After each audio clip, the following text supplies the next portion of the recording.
Can you mute the microphone for a moment? Sure.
sure and unmute the microphone. I did.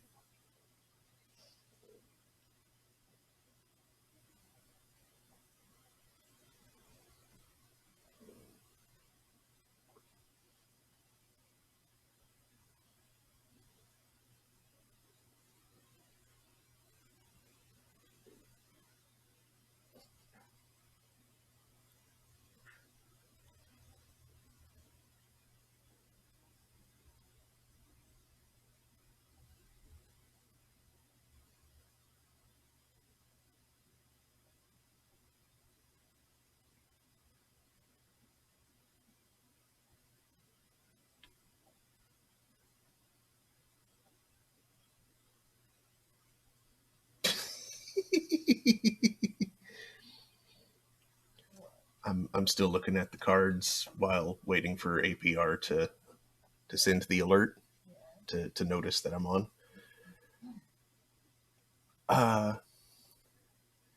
Original card title was Runati Behemoth Caller. It became Run and Call the Hippopotamus. I like that. Mm-hmm. Card type is the most popular performer is the Cat Shaman. Mm-hmm. If you stun a creature for 5 or more mana, that creature enters the field with 10 +1/+1 counters and counts 10 mana as 4. Creatures attached to 3 or more +1/+1 counters gain instant. Tap, go away.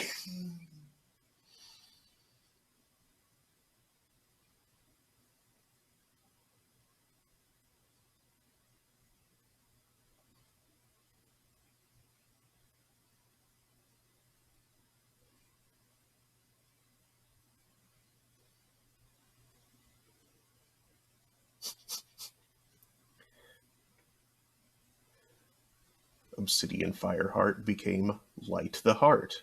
Card type, Meat and Bones. 1 red. Place a fire extinguisher in the area where the fire started. He said that the house is on fire. At the beginning of your history, you will disappear from World 1. The earth was still burning when Obsidian Fireheart stopped the fight.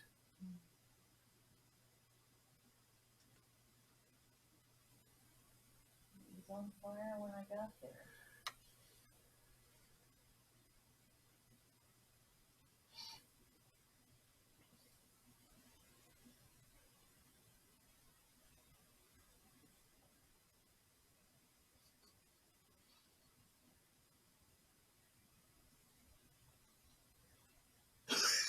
What? Planar Atlas became Shiny Satin. Card type, Trembling Body. Atlas aircraft are involved in the fight against COVID-19. After entering the Planar Atlas area, you can put the first 4 cards into the deck, then open the card and place it randomly at the top of the collection and at the bottom of the collection. Where did it get the COVID-19 from? He probably wasn't wearing a mask. Oh, okay, yeah.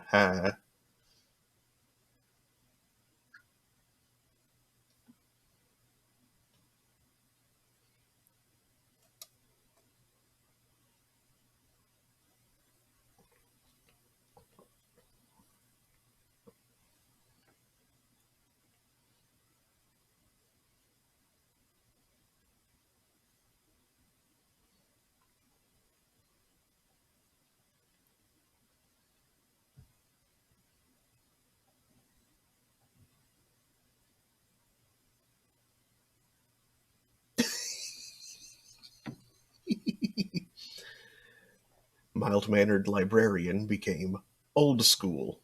Card type, people or people. 3 and a green. An average librarian turns into a badass. 2 +1/+1s and draw a card. Open once. She always believed in the transforming power of the gospel.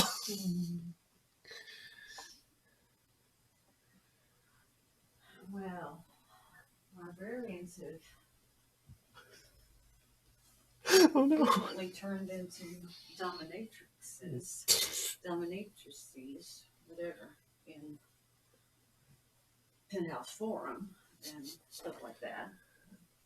Porno, but I'm not sure about the badasses. Pox turns into a little bit of pain. Card type, a symbol. A third of the players die. Remove any of the 3 cards. About 1/3 of native species and 1/3 of habitants are managed through logging. Giant ladybug became a big baby. Card type, animals, insects. Success. When the giant sun enters the battlefield, you can search the library for the first card, open it, then shuffle and place it. Flavor text, fail, fail. These are silly. Don't succeed, fail, fail again. Okay. Okay. APR has still not seen me. I've been on for more than 10 minutes. Willfully ignorant. Just like a lot of buggers these days. And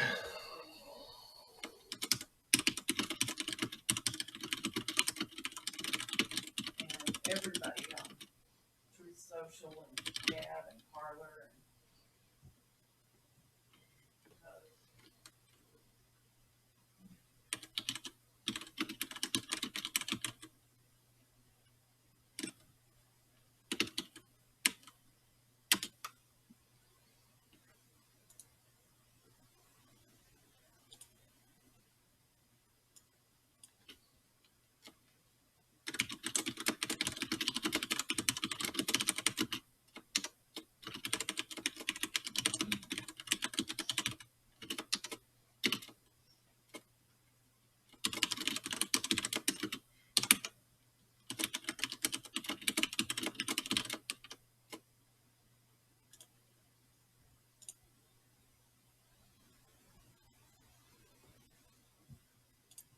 All right. Hello, Internet. It is 2:15 p.m. on Wednesday, December 7th, 2022. A date which will live in infamy. Yeah, I was just starting to say that. Hopefully not this year, though.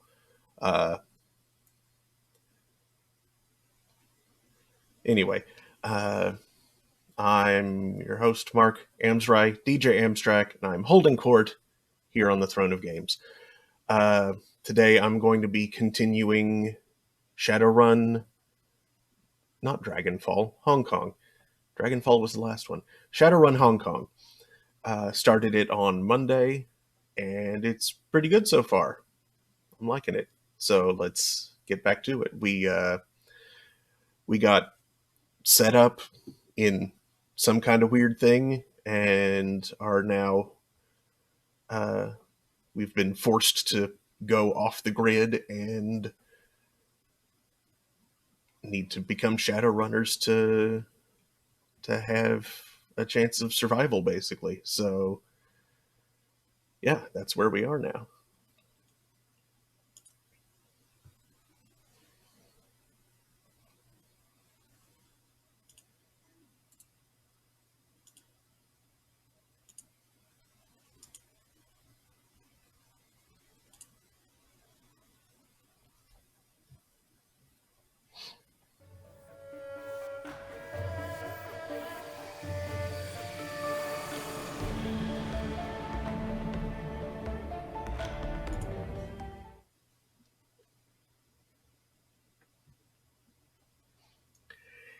It's hard to shake off the walled city. Its gravity clings to you as if wretchedness itself had grown tentacles. The sounds of suffering subside, but their echoes still thrum your insides. Isabel walks quickly, regularly checking over her shoulder as if expecting pursuit from the buildings themselves. She hugs her cyberdeck to her chest as if protecting a small child. Oh, well, I'd read that last time anyway, so that's fine.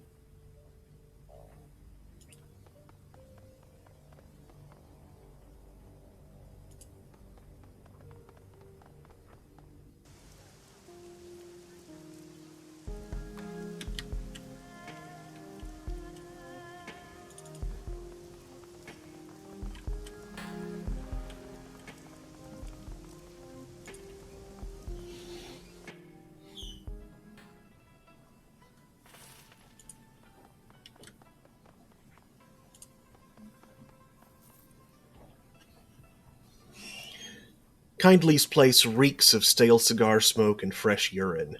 The clicking of mahjong tiles is strangely absent. In its place is a low murmur of laughter and an air of eager anticipation. All eyes are focused on the groaning figure kneeling bloody and bound at the feet of Kindly Chung. How come I show you the picture of that actress? Yeah, you did. I think looks like what that character looks like. She beckons to him with her finger, and he struggles towards her, the loud rustling of the plastic tarp crackling under his knees as he moves. His pants are wet with fear.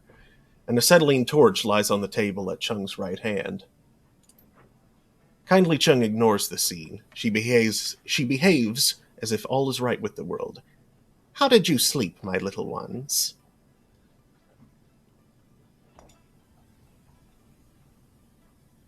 Not too well, Auntie Chung. I had a bad dream. You register a brief hesitation before she responds. You poor darling. Perhaps it's the food here. I understand it can be a bit too spicy for outsiders. Still, a bad dream is a better way to spend the night than getting a bullet in the ear while you sleep. She flicks a mahjong tile at the kneeling man's head. Wouldn't you agree, shitbird? She indicates the kneeling man with an incline of her nose. Shitbird here is a plainclothes cop. He snuck into the area last night while you were sleeping, hoping to find you and kill you before his competition got to you first. My men found him outside the trawler you were sleeping on. They saw to it that your rest was undisturbed, and that your location remained a mystery. She nods her head back towards the pillar of meat standing behind her. You can thank Mr. Bao for that.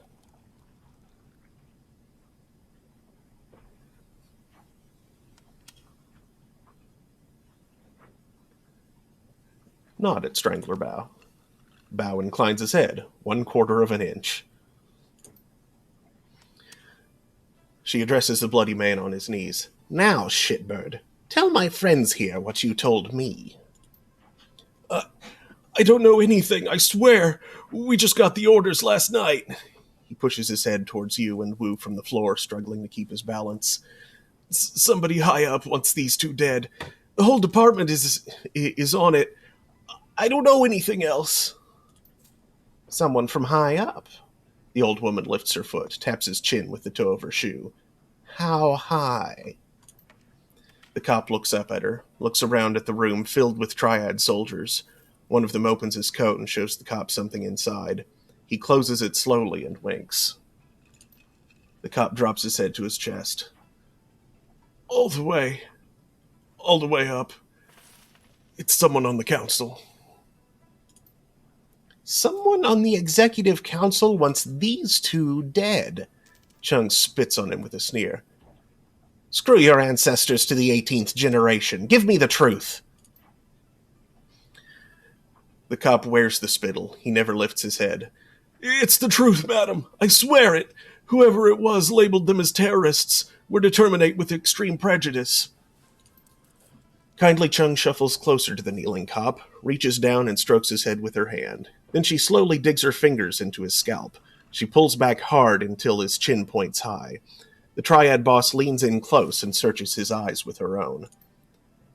That's all he's got. She lets go of his head and smooths his buzzed-cut hair with her hand. For whatever reason, last night someone on the executive council of the Free Enterprise Zone ordered the Hong Kong police force to kill two nobodies from Seattle. I find that fascinating, don't you?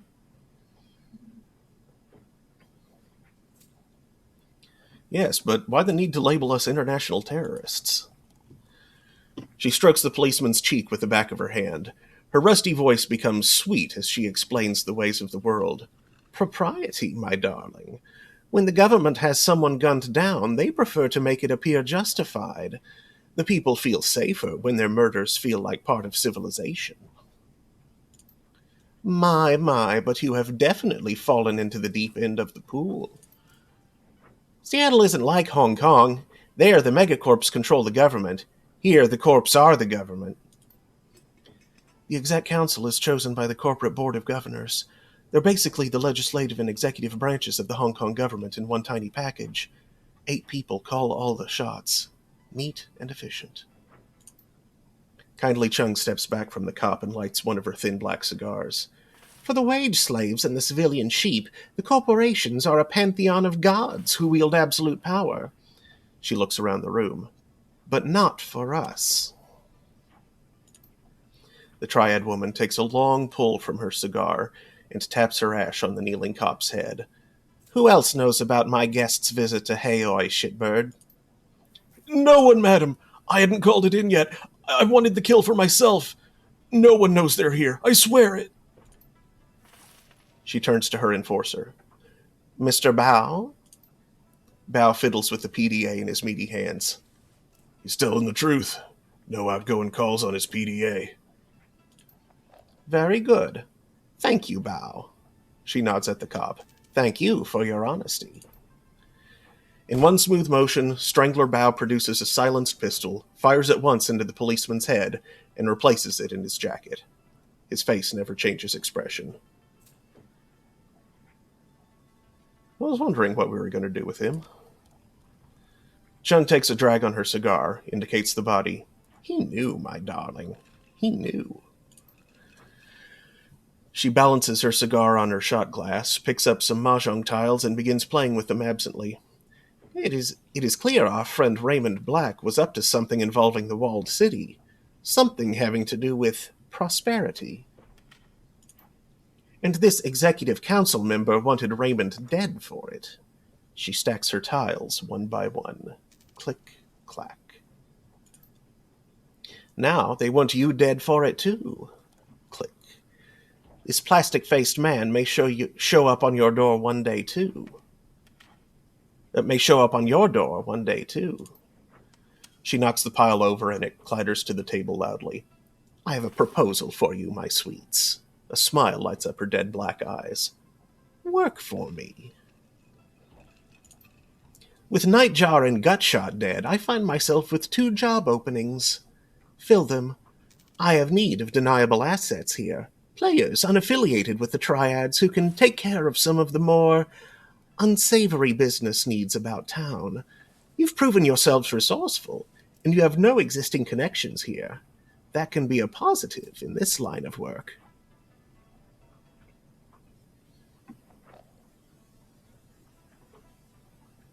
See, Duncan? I knew it. She wants us to become Shadowrunners.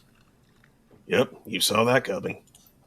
In exchange, I will keep you safe from pests like this one. She nods at the body on the floor. The pool of blood on the plastic wrap continues to widen. You'll have safe harbor here in my town and a steady source of income. She picks up a handful of tiles again. And while you dip your toe into the waters of corporate espionage, organized crime, and clandestine mercenary actions, I will employ my network to find the plastic-faced man and gather information about Raymond Black, where he's been, who he's talked to, who stood to gain from his death, what this prosperity could be. You're putting out a lot of effort to help a pair of foreigners. Not foreigners, my sweet. Valued business associates. I need to learn who killed one of my clients, and then ordered the cops to execute my team of Shadowrunners. Her voice drops, and she becomes deadly serious. This is a brazen disregard of my power. Face dictates it must be confronted, or I stand to lose everything.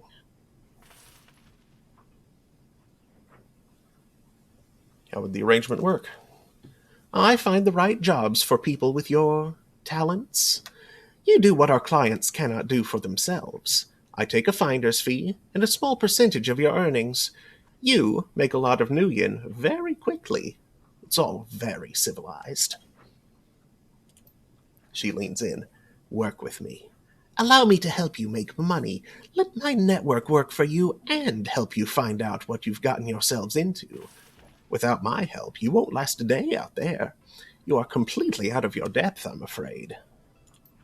You need a partner. Kindly Chung will be your partner.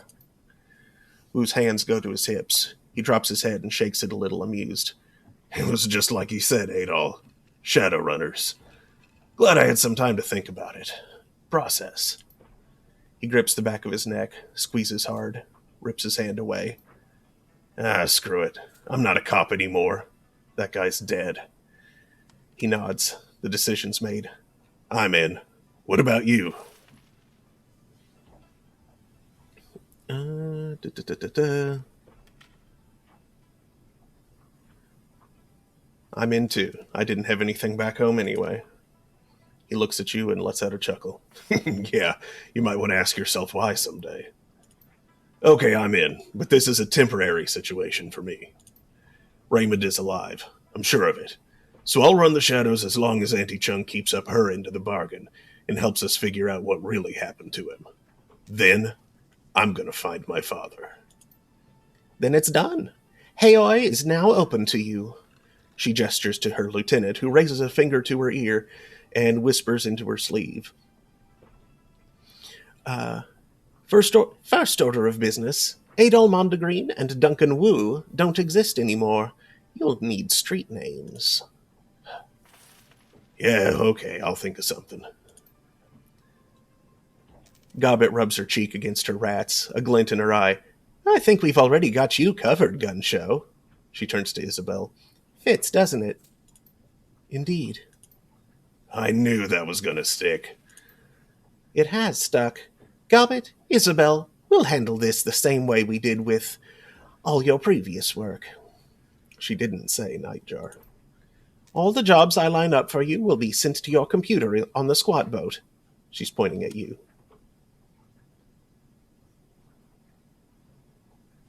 I got it.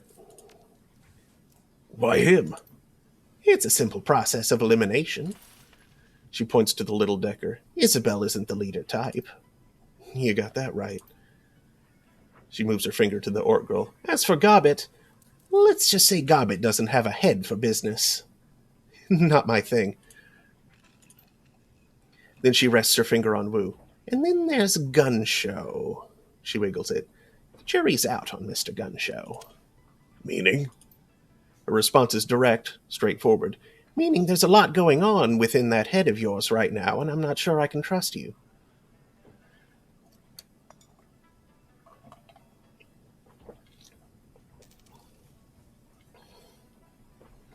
Gun Show will be fine. Trust me. Kindly Chung makes eye contact with you and holds it. She keeps it steady for a long time. Wu doesn't notice. Don't worry. I'll be cool, Adol.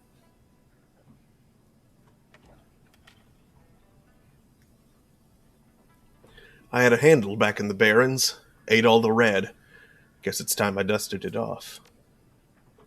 Wu shakes his head, eyebrows raised.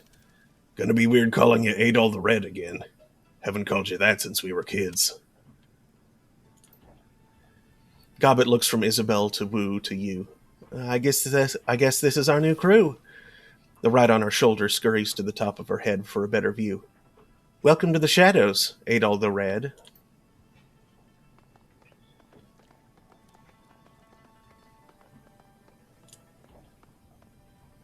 Kindly regards you coldly and lifts one hand in a dismissive wave.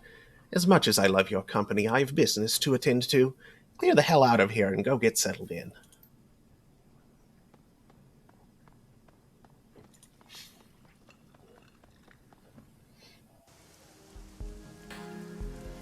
As you lead your team through the shadows, your companions will continue to develop and learn new combat skills.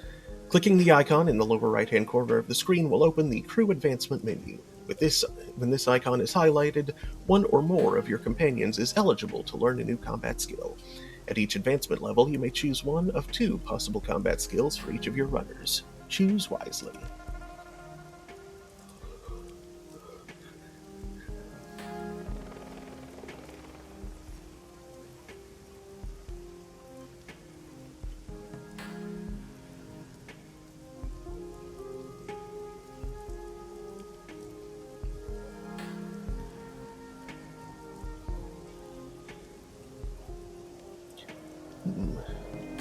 Making the spirits more useful would definitely be nice.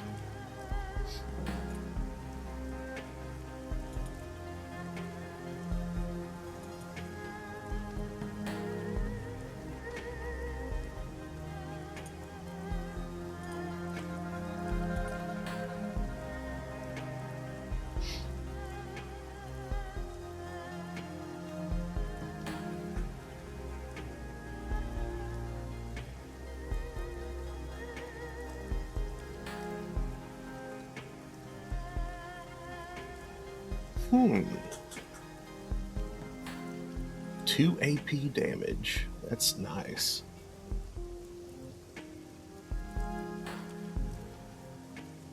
Of course, armor piercing is also really nice.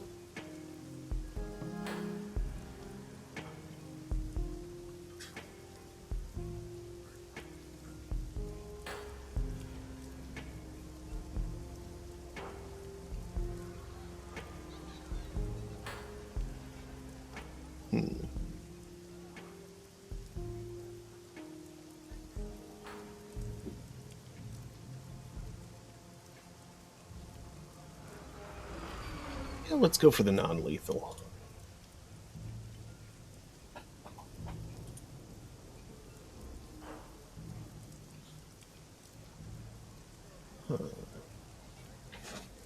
Remote mines, which can be triggered to detonate at will.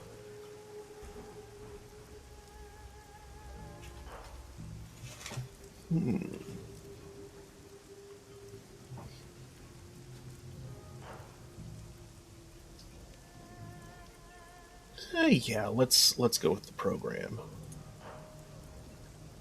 That's everything. What are you doing?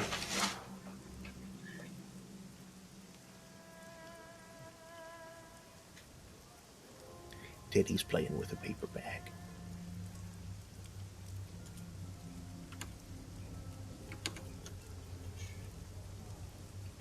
Confirm.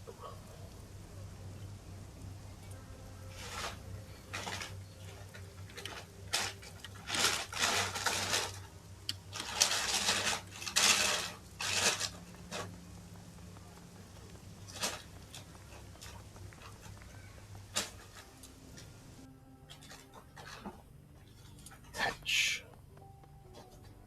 Hatch wasn't open before. Ractor. It's oppressively hot down here, and the air is full of synthetic odors that grab you by the sinuses and refuse to let go. You can smell engine grease and melting plastic, ionized air, and lead solder. A quick scan of the room tells you why. The downstairs tenant has converted this space into a machine shop. Metal fabrication tools and Duraplast extruders line the walls, and a pair of heavy industrial manipulators hang from the ceiling.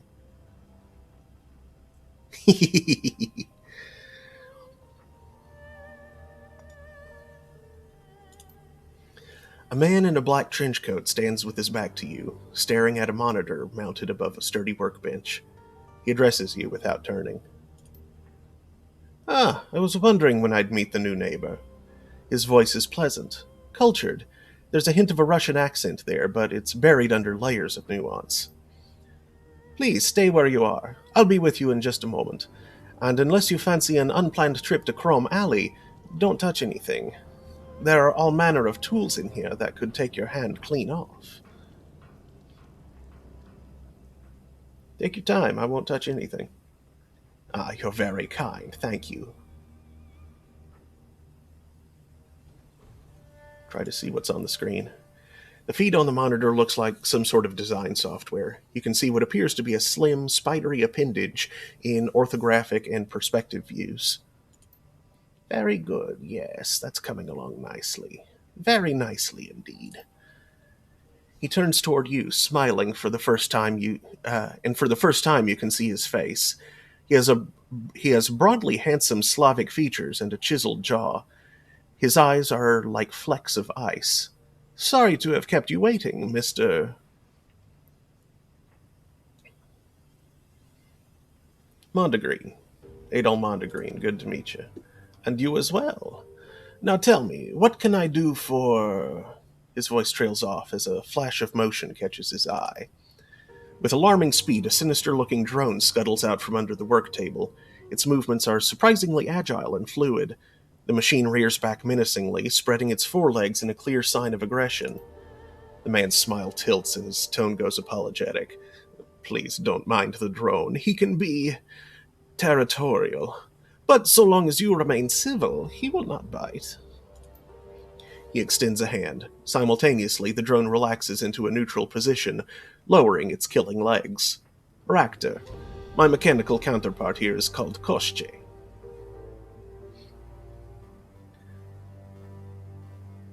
Shake his hand. A pleasure.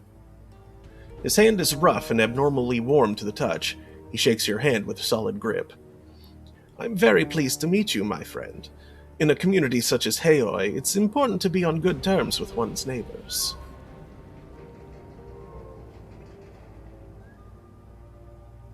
Agreed. Speaking of which, I'd like to ask you some questions if you have the time. He glances at the bracer on his forearm. A technical display winks to life, then gutters out. Very well.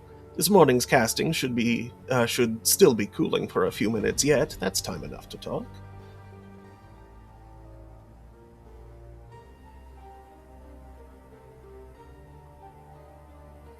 You've got some interesting machinery in here. Not the kind that you typically see outside of corporate settings.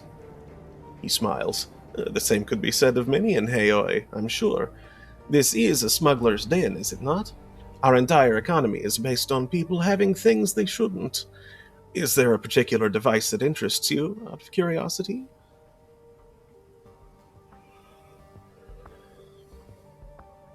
The robotic arms you've got over there, they look like something taken from an automotive assembly plant. His smile flashes brilliantly in the light. Good guess. That's precisely what they are. They fell off a boat, you might say. They weren't cheap, but I acquired them and had them mounted to the walls of my shop. I simply had to have them. The return on investment has been dramatic. Yes, they're cruder by far than the Waldo devices that I used in my professional life, but they still do the job, and they are mine. He gazes lovingly at the industrial arm, still smiling. They have increased my fabrication capabilities nearly tenfold, and that, to me, is worth any price. Are you Russian? I thought I caught a hint of an accent there. He nods. You have a good ear. I'm impressed. Yes, I grew up in Nizhny Novgorod. Went to school there, started my career there in the industrial sector. A fairly common story, I'm sure. But I have also traveled a great deal, and in so doing, I have absorbed a number of other languages and dialects.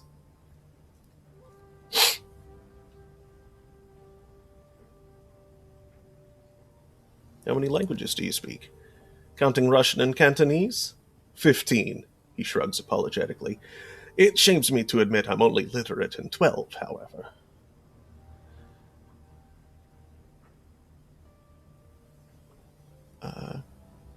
That's still impressive. Perhaps when compared to the common man, but I've known a great many polyglots who can, and do, put me to shame. He gives you another half shrug, and Kostya mirrors the gesture. Arabic has been a particular bugbear of mine. The unfamiliar characters and lack of vowels make it damned tricky to get a handle on, but I suppose that all men have their limits. When you said this morning's casting, what did you mean? Exactly what I said. A casting that I made of a new locomotive assembly for Kostya. He gestures at the display above the work table. A biomimetic design, as you can see. This one is inspired by the walking legs of a decapod crustacean, the mangrove crab, to be specific. That's fascinating. And will this new leg assembly make your drone more effective? That remains to be seen. But there is more to life than combat effectiveness, is there not? By fabricating new components for Kostya, I unlock options, different ways of being. Even the failures, and there have been many, have value in this context. How did you learn to do all of this? More training and experience than I care to mention, he offers you a wry smile. Drone architecture was once my profession, you see. Now, it's more of a calling, one that I'm free to pursue now that I've freed myself from the shackles of corporate servitude.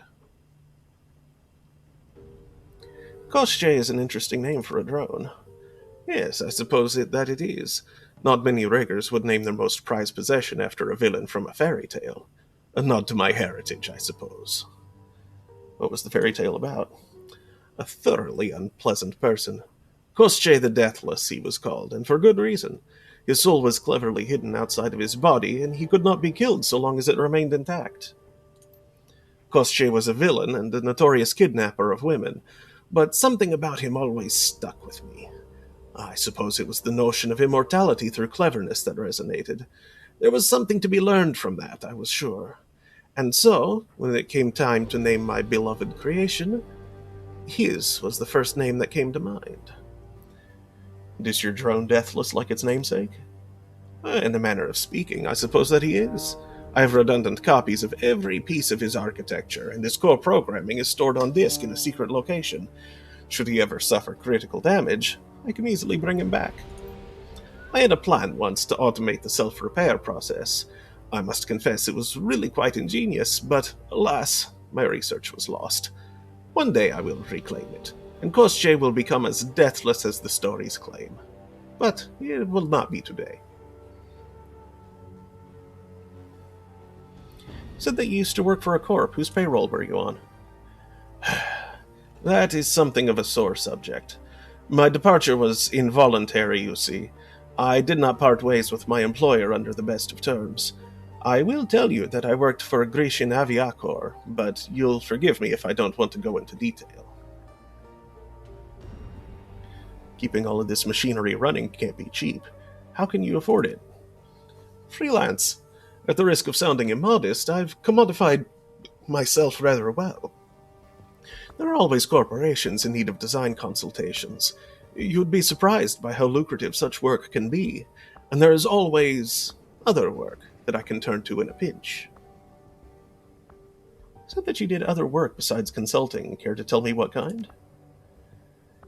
He pauses, and for a second something flashes in his eye. Koschei lowers his body into a crouch.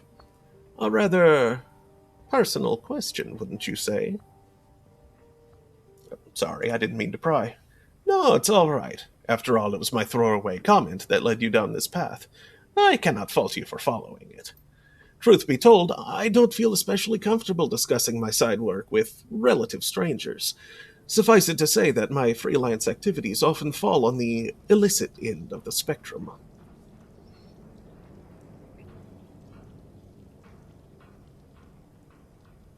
It's okay, I'll drop the subject. Maybe we can come back to it later. Perhaps. He glances at the display on his bracer again. Now, will there be anything else? I have to get back upstairs. Very well. Come back any time. It's pleasant to have someone to talk to.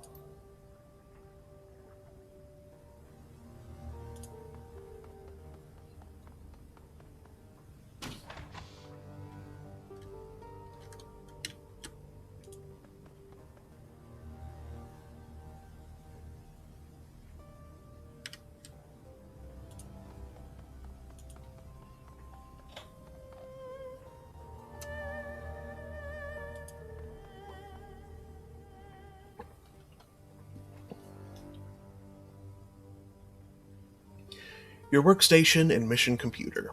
The cool blue tones of the workstation's main menu fill the screen. A blinking message in the upper right corner notifies you that you have 6 unread messages. Oh, it is? Ugh.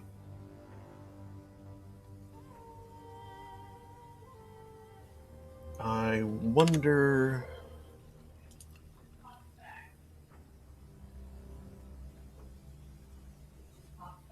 Okay.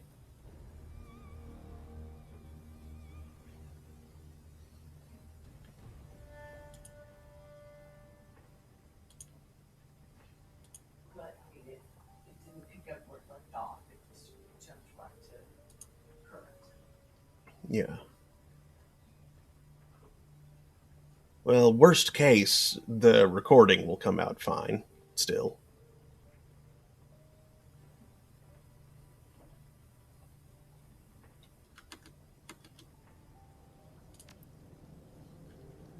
Welcome to Haoi. From Kindly Chung to Adol the Red, subject welcome to Haoi. Adol the Red. On behalf of your friends at the Haoi Chamber of Commerce and the Swift Winds Mahjong Parlor, I welcome you to the community of Haoi and to our new business venture. I've already lined up 3 jobs for you. The details of each are contained in a separate computer message. Remember to check your messages often, as I will update you with new opportunities as they occur. Your mission computer. From Isabel to Adol the Red. Hey, Adol the Red. I've set up your mission computer to automatically collect and collate news of reports, information, and media that might be of interest to you. Some of the keywords I've got it trolling are things like Raymond, Duncan, walled city, etc. I've also patched in a permanent link up to the Hong Kong's shard of the Shadowlands BBS. It's a great place to connect with other runners, sell pay data, get news from the street, and so on. Don't be shy about taking a look. Resources. From Bao Jianjun to Adol the Red. I've been instructed to inform you of the various suppliers present in Heoi. Auntie Chung has cultivated a commercial district of well-stocked and trustworthy vendors. Whoever you choose to do business with, you will be in good hands. Ermin Ka Fai at Club 88 is an excellent resource for acquiring additional weapons should you require any. If you are in need of magical supplies, go to the Parlor of 5 Phases. If you desire training in the path of the Adept, seek out Spider Shin. She can help you, as well as supply you with any close-quarters weapons that you might desire. Chrome Alley can supply you with cybernetic enhancements and medical supplies. The proprietor, Tin-Armed Ambrose, is a cyber surgeon of some repute. Law's Techno Palace is a Wampoan-run supplier of the local decking community. The place is hard to miss. Just look for a sign glowing in the sky. If you need drones, reliable Matthews Robot Bazaar is your best bet, and I pity you. Best of luck in the shadows. As fresh meat, you are likely to need it. Strangler Bow. Serial Killer. From Kindly Chung. I've got a problem, Adol the Red, and you're going to help me solve it. I do a lot of business with the Wampoans. If you're not familiar with the term, I'll forgive you. You are an outsider, after all. The Wampoans are a tribe of techno-fetishists and deckers who've taken up residence in the Wampoa Garden area of Hong Kong. They make and trade high-tech goods to people from all over the world. A lot of new yen passes through their pasty little fingers, and I make a lot of money brokering deals between them and the smugglers here in Heoi. I've hit a snag, though. The Wampoan elders, their council of leaders, are being eliminated by a serial killer. They've asked me to dispatch someone to get to the bottom of it and stop the killings, and they're not taking their goods through my turf until I do. So, you're going to be my proxy, dear. I don't care how you do it, but I need those murders stopped. The Wampoans have a delegate here in Heoi by the name of Maximum Law. Speak with him if you wish to know about Wampoa. He's got a big mouth, but he knows very little of importance. Don't expect much from that half-empty bottle of vinegar. You get your ass down to Wampoa Garden and talk to the elders. Lie, cheat, and steal if you have to, so long as they're convinced that there won't be any more murders. I want my cut back, and I want it soon. Good. I'll tell the elders you're coming. They don't like outsiders, and they might shoot at you if I don't warn them that you'll be arriving.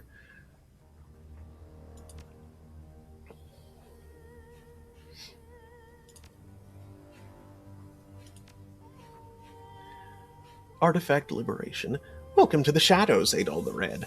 I've received a request from an archaeologist named Mr. Drake. He's interested in liberating certain artifacts from beneath a manor house located in Tai Po. I've attached a copy of the video message that he sent me. The screen flickers a few times, and the email is replaced with the face of a stern-looking orc. Hello, Madam Chung. I've heard that you're a woman who knows how to get things done, especially with regards to things that aren't legal in the strictest sense. That's exactly the kind of help I'm looking for. Recently, a rich investor by the name of Liu Hua decided to expand his manor house on the outskirts of Tai Po. Too much money, not enough space for fancy parties. He hit a snag with local government officials, however. They suspected the land his estate was built on may have pre-modern archaeological artifacts buried beneath it, all of them dating from the Song dynasty. Consequently, I was contracted as an archaeologist to oversee the excavations and ensure everything was properly recorded and catalogued. Sure enough, we were only a few days into the excavation when we discovered a series of tombs lying beneath the site. The scope of the tombs was far beyond anything you or I had expected. Several acres of catacombs at least, and untouched relics throughout. What's more, they're certainly older than the Song dynasty, They may even be from the previous cycle of magic. Before I could make my report to the Free Enterprise Zone authorities, however, Liu called in his allies in Tantien Incorporated. Liu sold the entire site to Tantien, who then leased it back to him. Because Tantien is considered to have extraterritoriality in Hong Kong, local authorities were powerless to stop Liu from looting the tombs. He immediately began building a museum, if you can call it that, atop the site. He had the gall to call his museum the Emperor's Tomb. Can you believe that? The odds of there being an actual emperor buried there are basically nil, but he doesn't care. Anything to sell a few tickets. Liu has continued his excavations using Tantien contractors to expand the dig. What he didn't know is that I bugged his comlink before he fired me. Based on what I've heard, something strange is going on in the lower levels. Workers have been disappearing, only to be found dead several days later. Whatever is down there is too dangerous to be left in Liu's hands. Liu must have found my data line tapped, though. I stopped receiving any information 3 days ago. The last thing I heard him talking about were a pair of ancient texts that workers had discovered. Then he issued an order that further excavation should be halted until he can secure the subterranean areas. I'm betting those texts are the cause of whatever's killing the workers. I have quite a bit of experience with these kinds of dangerous excavations, but an operation of this scale is beyond me. I need a team that's tough enough to get in and survive, aren't afraid of making a mess, and who can get out with the books and whatever else they can carry. Beyond the 2 texts, I'm willing to pay very well for whatever other artifacts your team can liberate. The more valuable, the better. Don't worry, they'll be going to actual museums, not some rich playboy's mansion. I've got a second program in place that'll suppress Liu's security system. The team will have to be careful, though. There are only so many alarms I can suppress. Go beyond that number, and I'll scrub the mission. I've included a catalog of likely items to help the team appraise the most valuable ones. They don't need to be subtle. In fact, I'd prefer they make it look like a common robbery. Tell them to smash and grab what they can. Let me know when you find a suitable group of Shadowrunners. Do you have anything Nope. There you have it. A nice, simple robbery. Do you think you can handle something that basic, dear? I have faith in you. Let me know when you're ready to proceed. I'll contact Mr. Drake when you're on your way. Take the run. Excellent. I've attached directions to Liu's estate to this message. Good luck. Don't screw it up. Geomantic sabotage. Geomancy is big business in the Free Enterprise Zone. Here in Hong Kong, feng shui isn't just the act of rearranging your kitchen to make things look pretty. The fortunes of empires rise and fall with the ebb and flow of qi, and sometimes that flow needs a helping hand. Wuxing Incorporated are the preeminent practitioners of large-scale qi manipulation here in the Free Enterprise Zone. They've gone to great lengths to channel qi from all over Hong Kong into their headquarters, an enormous monstrosity that they call the Wuxing Sky Tower. There, it is focused and transformed into good fortune throughout the building's geomantically attuned architecture and interior decoration. Our client believes that it is time for Wuxing's good luck to run out. You are to infiltrate the Sky Tower and disrupt the flow of qi throughout the building, but you are to do so in 2 distinct fashions. First, you must disrupt the feng shui of the offices by subtly altering the environment of that level. This will consist of minor adjustments of desks, spilled water, and other small activities that are unlikely to be noticed. Ordinarily, even subtle disturbances of this nature would be noticed. This is why the client wishes you to make a much louder demonstration on the rooftop garden. The garden is to be ransacked, utterly destroyed, set fire to things, uproot trees, that kind of thing. Our client has also specified that he would like you to destroy the large Buddhist statue in the garden, smash the thing to bits, and leave them scattered across the rooftop. This level of destruction will keep Wuxing's geomancers busy long enough that the more subtle disruptions below will take effect. In addition, it will send the kind of message our client would like Wuxing to hear. I have utmost faith in your ability to cause destruction. The more disruption you can cause on both levels of the Sky Tower, the happier the client will be. As you're not a spellcaster yourself, it may be wise to bring Gobbet along. She will be able to see the most effective ways to disrupt the chi of the building. Take the run. Good. Contact me when you finished the job, and I'll send you your cut of the payment.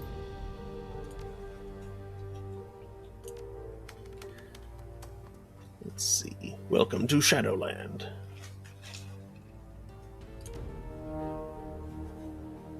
Missed connections. You, rappelling down the side of an unnamed luxury hotel in a ball gown on Monday night. Me, admiring the view from the 28th floor urinals during a private soiree for an unnamed corporation that I was infiltrating. Our eyes met briefly before you dropped out of sight. Your long dark hair had come loose from your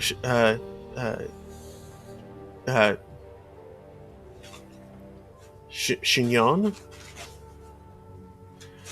framing your beautiful flushed face. I will never forget it. You were carrying a duffel bag, bulging with stolen prototype weaponry. Well, I filched the intel that goes with it. Can we connect? Blackjack. Very funny, Blackjack. I'm sorry the job went sideways. I got trapped and had only one way out. Red Queen. We were supposed to have each other's backs. Just wait till you hear the way out that I had to take. We gotta lay low for now. Why are we posting about this on a public message board?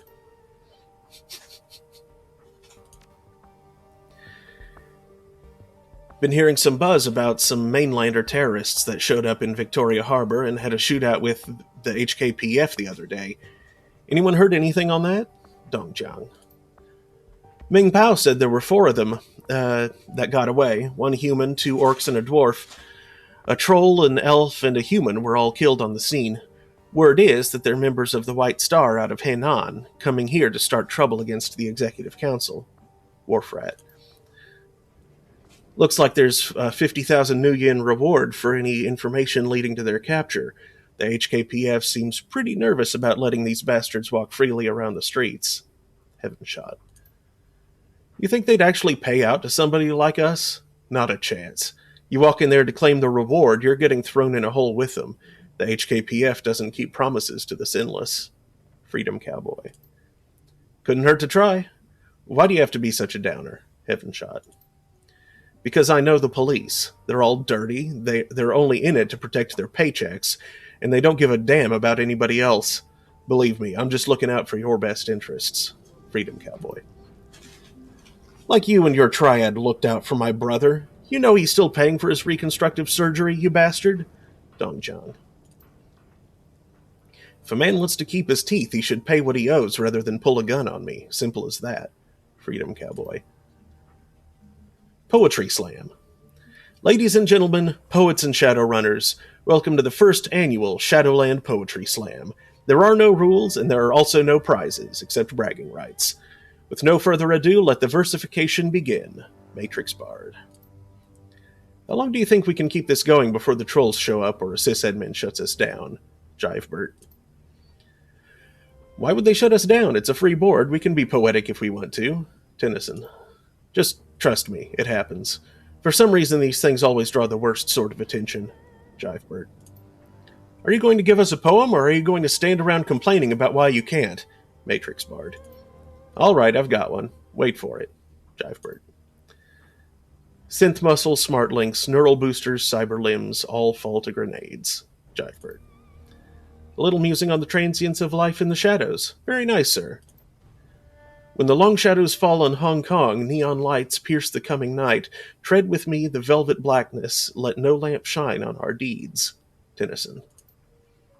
That one's entitled Our Hour.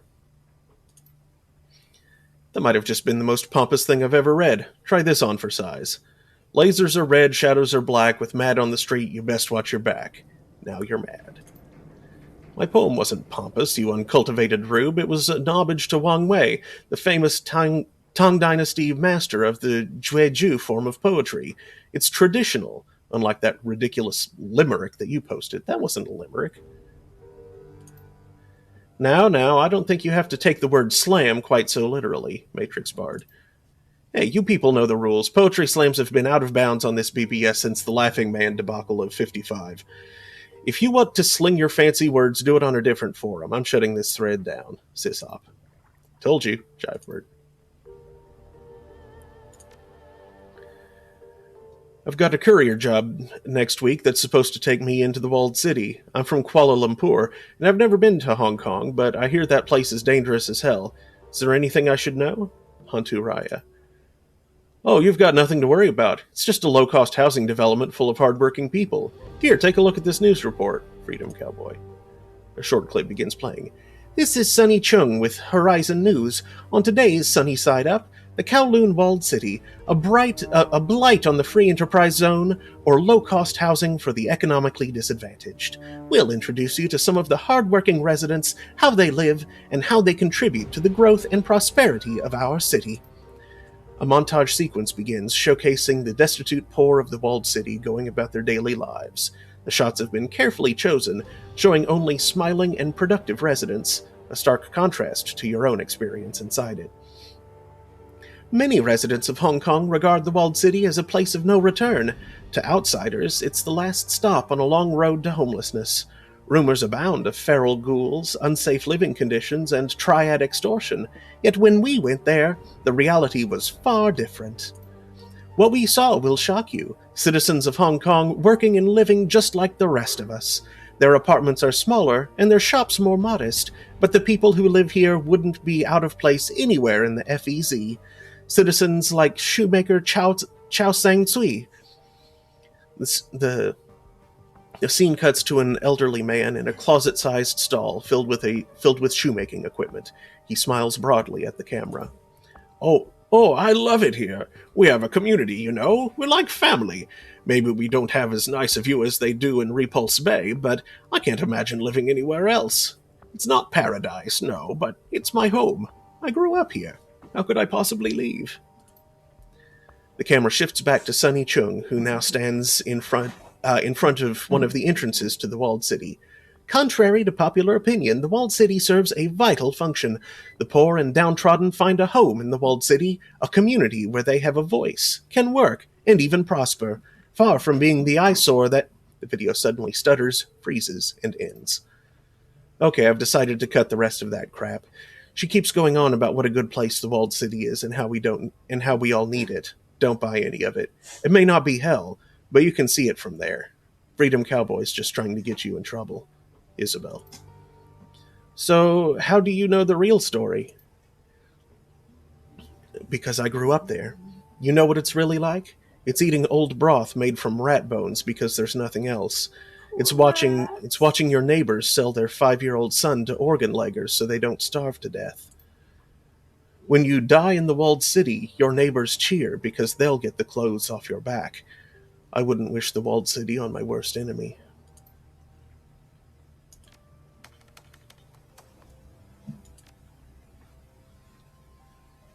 Post the exotic animal dealer contacts. Haves and the have-nots. Yep. And the haves get extra enjoyment from seeing the have-nots suffer.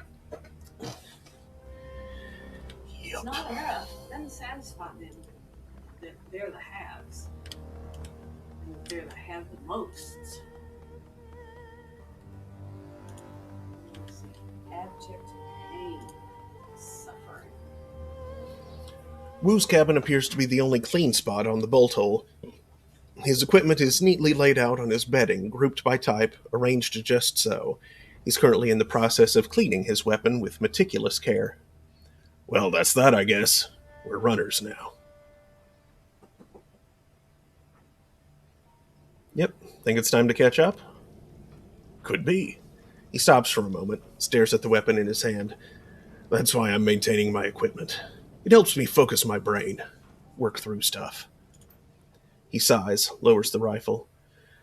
Now's as good a time as any, I guess. Where do you want to start?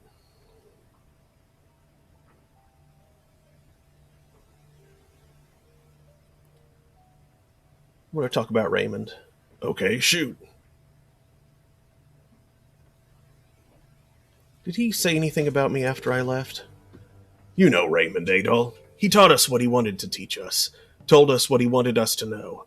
Everything else was met with a wall of good-natured silence. He used to say, "You are the master of the unspoken word, Mr. Wu. Once it is out of your mouth, it is out of your control." So, no, after you left, he never said a word about you.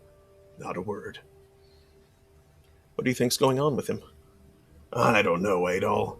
He was clearly obsessed with the walled city and whatever prosperity is.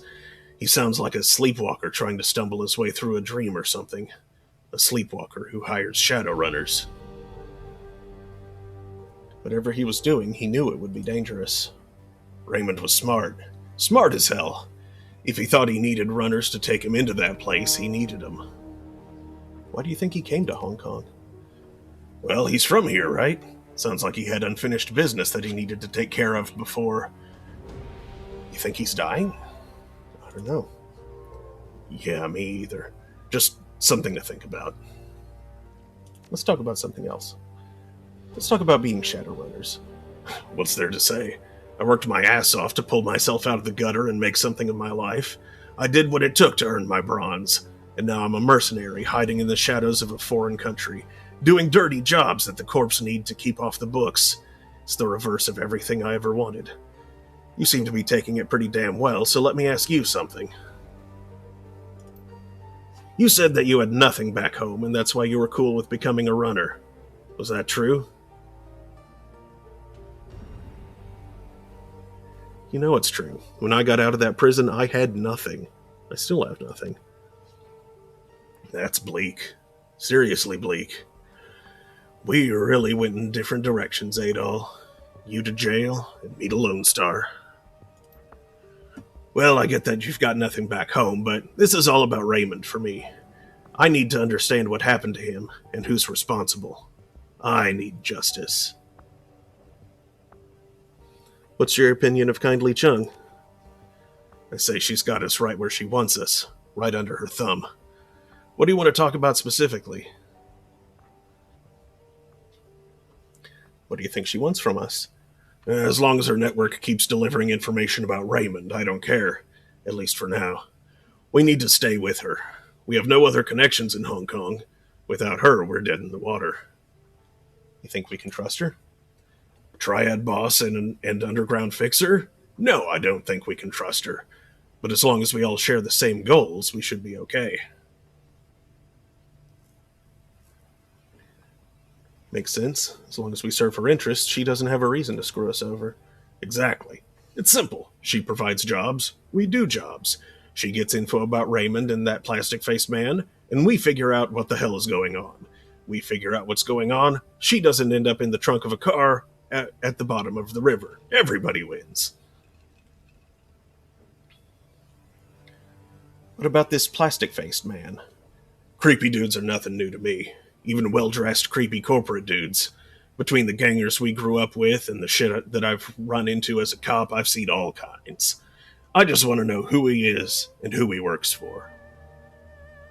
Should keep an eye on Strangler Bow. We should keep an eye on everybody, and that guy is definitely no exception. I've seen plenty of cold killers in the Barrens, and plenty more since I joined Lone Star. This guy's the real deal. I'm not sure if he knows what the word remorse even means. You should steer clear of him. I'll be careful.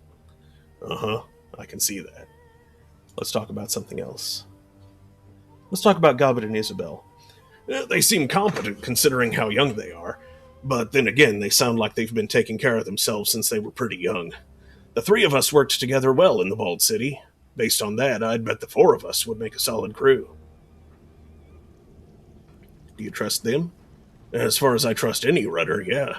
It's like Raymond used to say, trust and verify. They haven't given me a reason not to trust them, so until they do, I'll believe what they say and keep my eyes open. I can't get that dream I had out of my head. You said you had one too, right? Yeah, yours sounded like a nasty one. I don't remember much about mine. I was pretty creeped out by our run into the Bald City. Between that and all the drama, I'd be surprised if I didn't have a nightmare. What do you remember about yours? Just little snatches of things. The Bald City was breathing, and it had teeth everywhere. And there was a tunnel that was so bright that I had to shut my eyes. And Raymond was there. He was either kneeling or lying down, I can't remember which, but he was crying. That's what made me wake up, the sound of my father crying. Did it feel any different from other nightmares you've had? He takes his time, thinks about his answer a bit before he responds. You know how sometimes you'll be mad at a friend in a dream, and then wake up still mad at him? Then you treat him like he did something wrong when you see him? Kind of feels like that to me. Like I dreamed I was swimming towards a bright light, and when I woke up, I was out of breath from the effort. Was it in your dream? Of course the walled city was in my dream. It was a nightmare, wasn't it? Was it in your dream too? Sure looked like it. I'm not sure I'm surprised. The walled city is more than just another slum and a sprawl. Hell, it is a sprawl. Of course we dreamed about it. The feeling I had there has stayed with me. It felt thick, heavy, and I got this overwhelming feeling of, I don't know, wretchedness, I guess. Let's talk about something else. Let's talk later. Later's good. I want to do some cardio, work off some steam. Then it's rack time for me.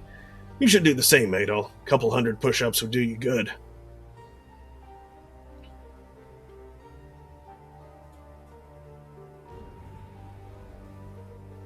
Thanks for the offer, but I think I'll go have a drink instead. Your loss. Talk to you later.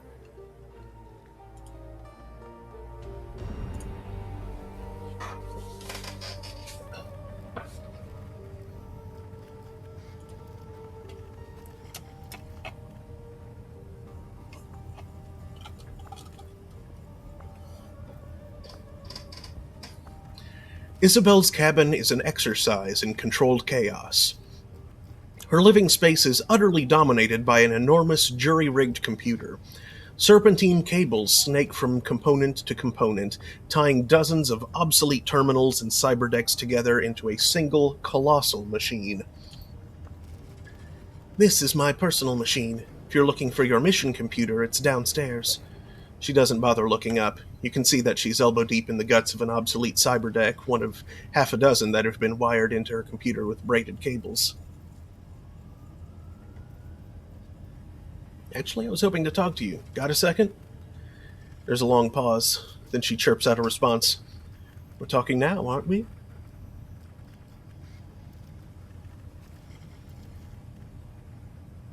You must be pretty absorbed by what you're doing, huh? Yeah, sorry. This is a delicate process, and you're interrupting me in the middle of it. We can talk, but you're going to have to be okay with me doing this at the same time.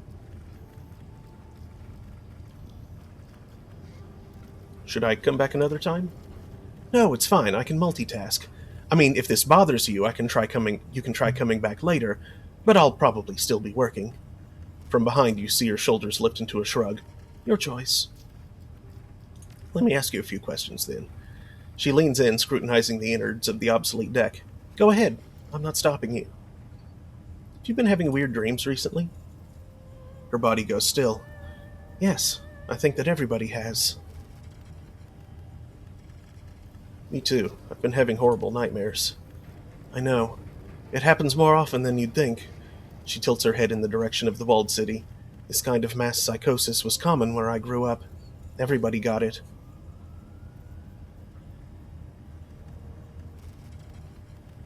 Wait, you've been sharing bad dreams with others since you were a kid?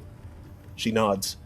In the walled city, just one of the many amenities of life in that hellhole. But this, having it happen outside of the slum, this is new. I don't know what's causing it, and I don't think that I want to.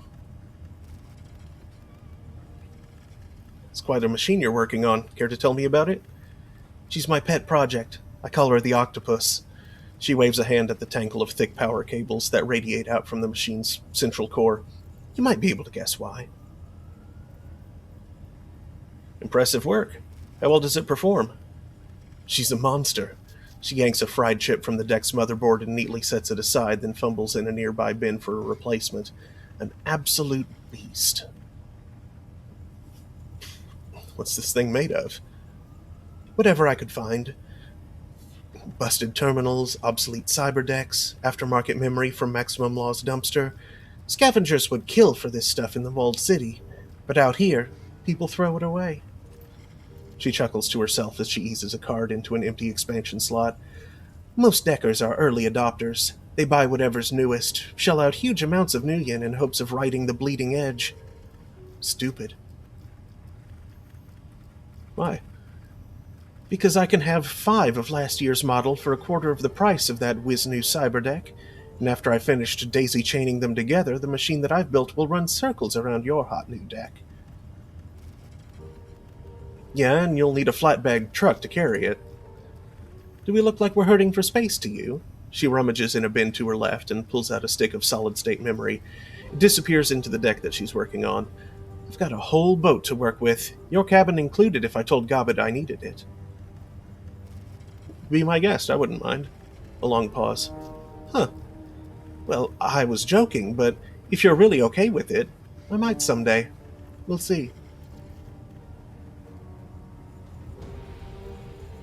What about your portable gear? Your cyberdeck, software, that kind of thing? It gets the job done. Might not be top of the line, but I'm comfortable using it in the field. If you should happen to come across any more advanced hardware or software, either on the job or on the discount rack at Law's Techno Palace, I'm not above taking donations. But barring that, I'm fine with using what I've got. Your call. Can we talk about the ambush at Victoria Harbor? I'd rather not. I lost friends there.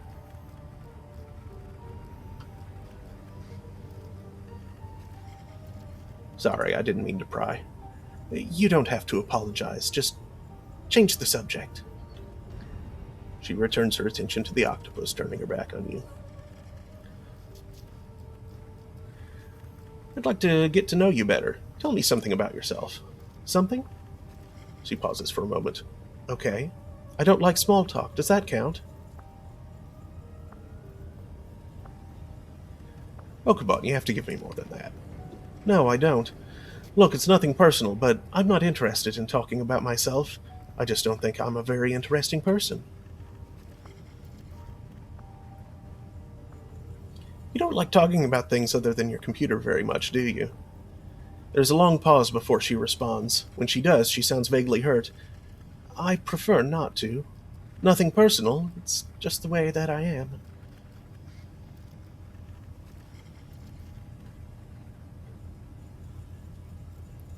Yeah, there's nothing wrong with that. I just wanted to know who I'm running with, don't you? Yes, you're still a mystery to me. There is a long pause. I don't like mysteries, but I do enjoy solving them. She turns, gives you her full attention. So here's what we're going to do. I'm going to ask you a question. Something personal. After you've given me an answer, you get to ask me something. Think of it like a game of questions. We take turns until one of us wants to quit. Deal? Deal. You go first. Ask away. She studies your face. We'll start off easy. Tell me what you really think about Duncan.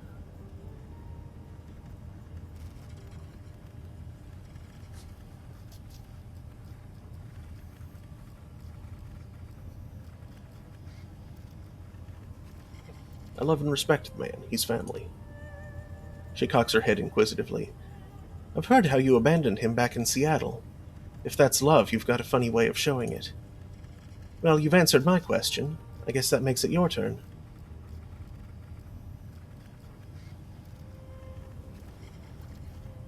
How did you and Gobbet meet?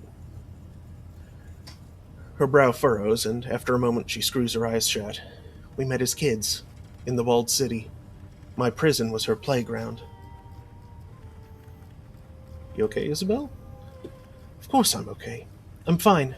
I just have a hard time remembering those days. My childhood is kind of a blur. And that would make it my turn. She pauses, considering. So tell me, what was your connection to Raymond Black?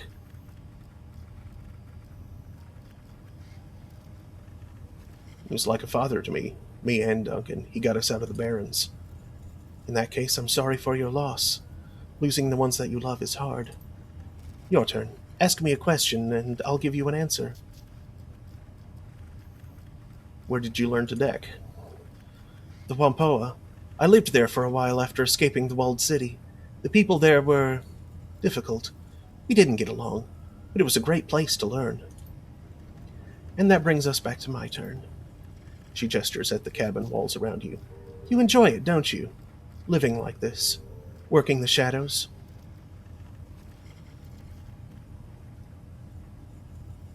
Yeah, this is survival. I do what I have to. Enjoyment doesn't come into it. She blinks. We may have more in common than I'd thought. Your turn again. Go ahead, ask me something. How long have you been running the shadows with Gobbet? That's a good question. I guess about 4 years now? A decent stretch by anyone's reckoning. My turn again. Her head tilts as she studies your face. And I think my last question for you. You're stuck here. Marooned, you and Duncan, both. He's obviously unhappy with the situation. He keeps going on about the things that he left behind. What about you? Is there anything that you want to get back to?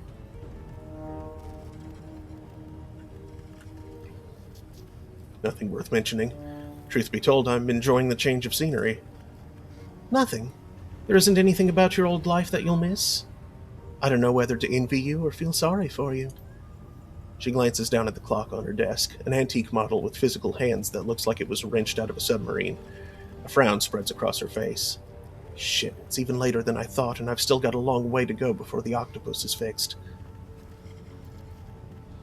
She begins to turn away, her attention fixed on the stack of partially disassembled cyberdecks arrayed in front of her. Hang on, you still owe me another question. She stops in place, fidgets. That's true. Go ahead. I need you to tell me what you can about the walled city. Her voice goes cold. Why?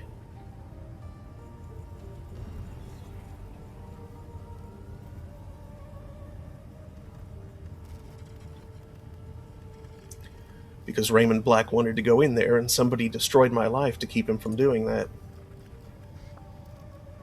Her cheeks flush just like they did the last time. She averts her eyes. No. I'm sorry, but no. Later, maybe. But not now. All right, Isabel, maybe next time. Blinking, she turns away and buries herself in the octopus's splayed innards. Please excuse me. I have work to do.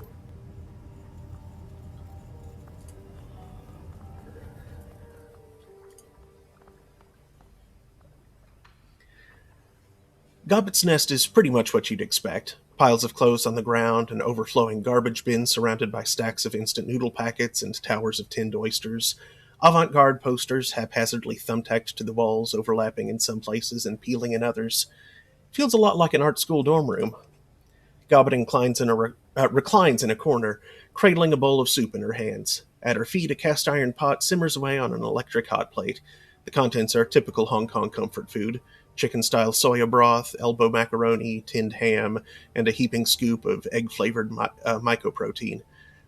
As you wind your way through the piles of dirty laundry, Gobbet slowly lifts her head from her bowl to acknowledge you. Hey, Seattle! She chews on the words, along with a mouthful of cheap pasta. A corner of her mouth curls up into a half-smile. How's tricks?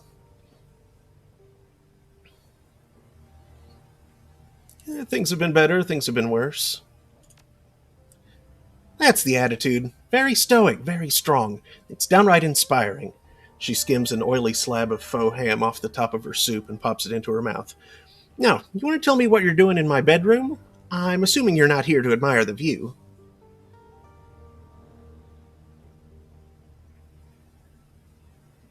How did you decide on the name Gobbet, anyway? I didn't. She pops a noodle into her mouth and chews. My mom did.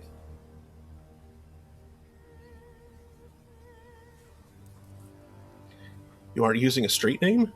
Isn't that dangerous as a Shadowrunner? Nah, not really. I'm sinless. There's no electronic record of a girl named Gobbet even existing. The only thing that could really threaten me would be, say, the HKPF attaching an APB to whatever file they do have on me. That would be terrifying. Glad to see that you're keeping a sense of humor about it. Yeah, well, if you can't laugh about this, what can you laugh about? Have you had any nightmares recently? Like, bad ones? Her jaw stops working mid-chew. Slowly, she nods. Yeah, I have. We all have. Everyone in town.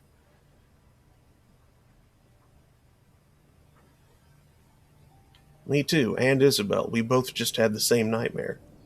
Let me guess. You saw the walled city and a black whirlpool and teeth. Thousands and thousands of teeth. You don't need to answer. I already know that I'm right because I just had the same dream. Creepy, I know. Her voice goes quiet. The dreams are coming from inside the walled city. I'm sure of it. All the negative energy pent up in there, all of that pain and anger and poisonous chi, it's leaking out. And while we sleep, it's getting into us.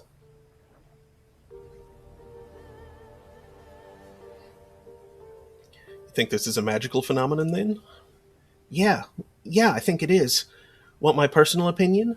The walled city is cursed. Deep down, I think that everybody knows it, and we live in its shadow. That's bound to mess with your head, you know? And it is. But they're just dreams. It's not like they can hurt us, right? If you say so.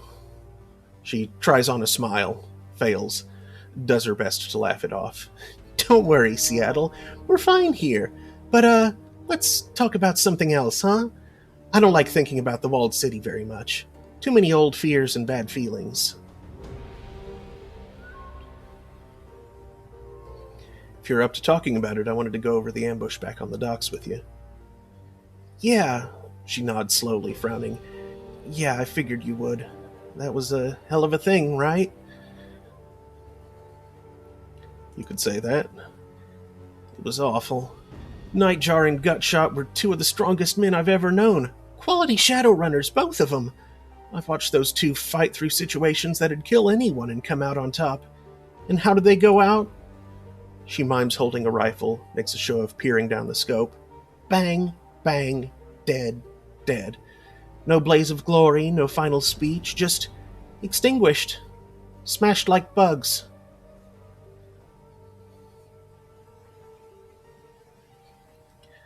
We would have gone the same way if you hadn't gotten us out of there. She absent-mindedly raises her bowl to her shoulder.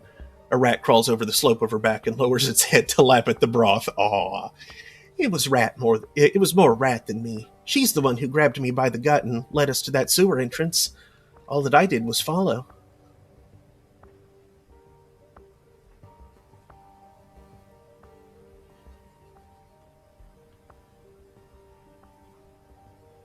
What kind of totem is she? She slurps thoughtfully at her soup. Clever one. She's gotten me out of more trouble than I care to mention. Gotten me into a fair amount of it too. But I can always count on her to lead me out of hot water when I need her to. I can feel it in my belly, you know? Sort of a tugging sensation. I've long since learned to follow it. I wasn't aware that totems took such direct control of their shamans. Usually they don't. Me and Rat, we have a sort of special bond. She takes care of me, and I've always done my best to take care of her. Another pair of beady eyes blinks up at you from Gobbet's hip. A second rat scurries up her shoulder to join the first. And to pamper her earthly children, like these two. Meet Madness and Folly. Are they just normal rats, then? I thought they might have been spirits or something. Nope, just rats. She brushes her fingers across the white rat's mottled coat. Don't trust Folly. She bites. How did you come across Madness and Folly? She raises an eyebrow. I looked outside? I mean, they're rats. Hong Kong isn't experiencing a rodent shortage or anything. So you just picked them up off the street? Yep. Think of them as rescue vermin. You could probably do the same if you wanted to. It's easy. Just walk into any alleyway in Kowloon after sundown and stick your hand in the first dumpster or storm drain that you come across. Keep fishing around until you touch fur. It sounds like a really bad idea.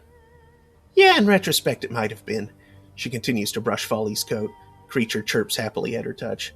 Odds are about 50-50 that you'd get your hand chewed off. I'd probably feel bad about that. Do you always let your rats drink out of your own bowl? She shrugs. Sure, why not?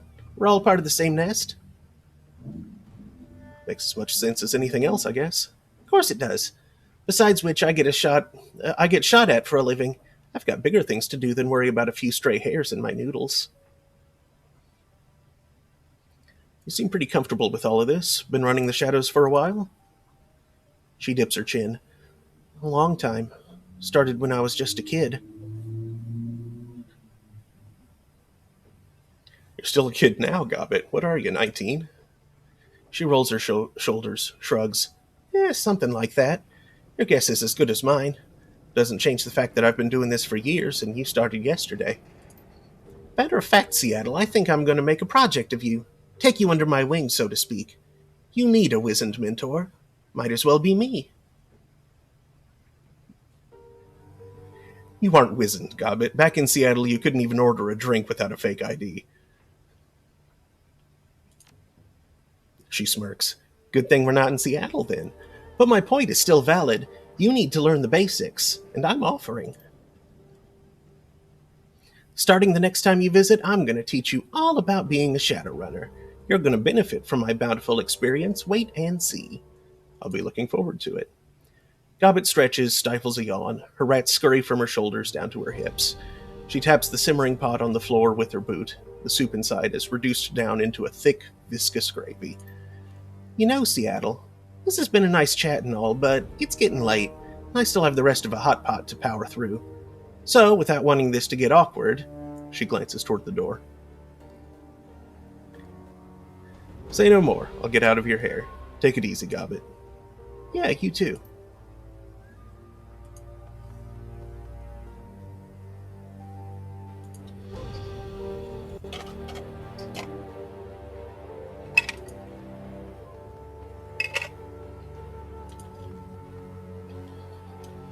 I need more drink. I'll be right back. Hello, Amy.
Okay.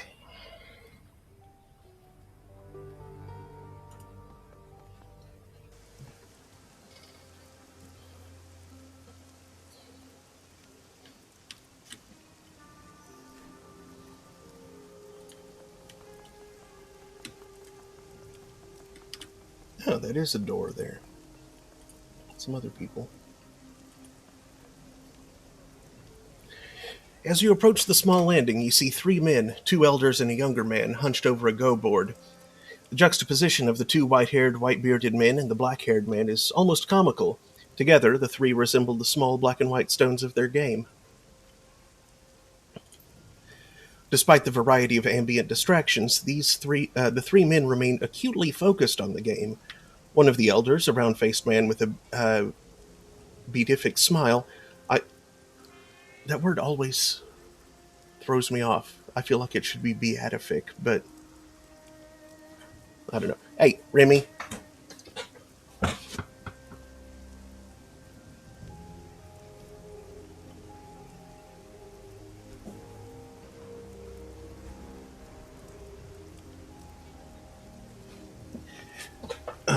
Carefully picks up a black stone and places it on the board.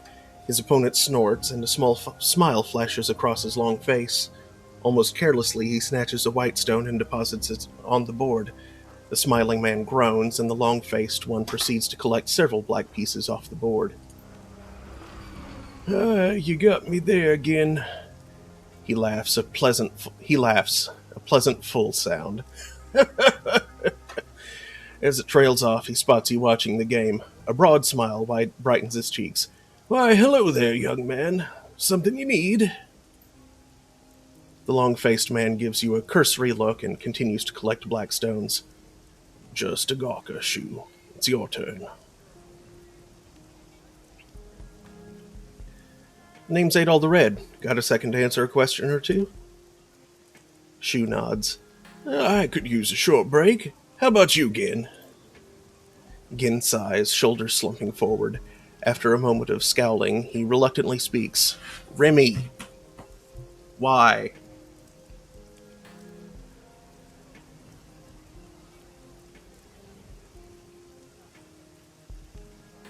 Come on, cat. Don't do that. Meow. Meow.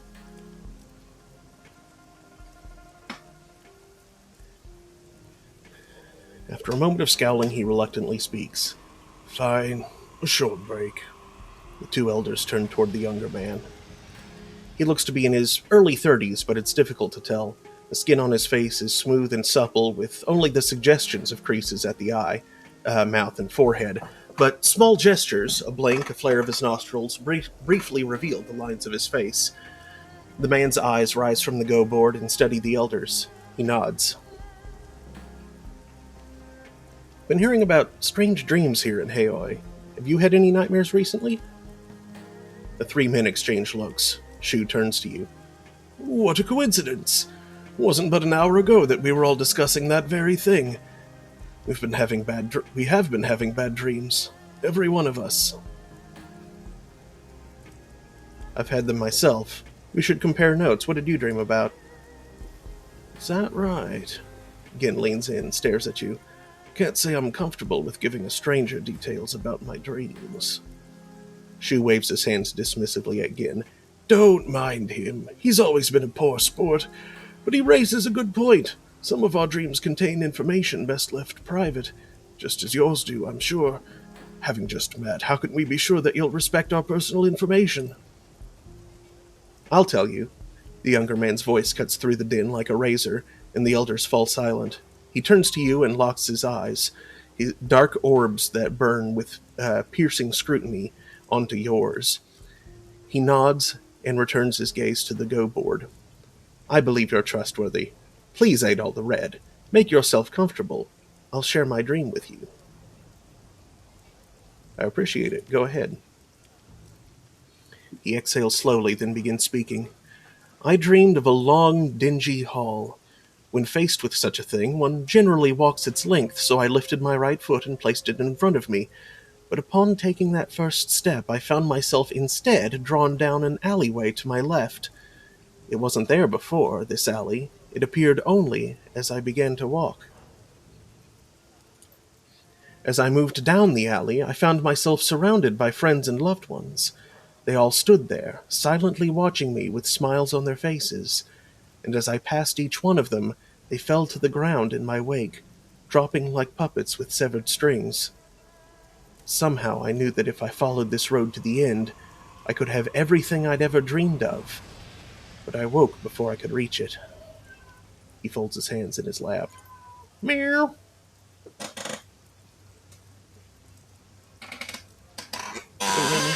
You wanna jump up? Come on, Mimi. Meow.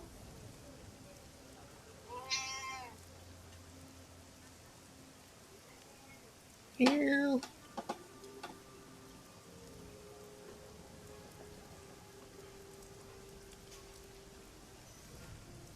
Come on, jump up. Be a chair cat.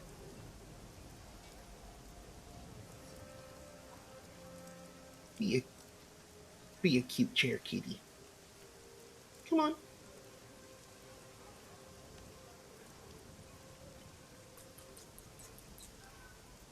Meow.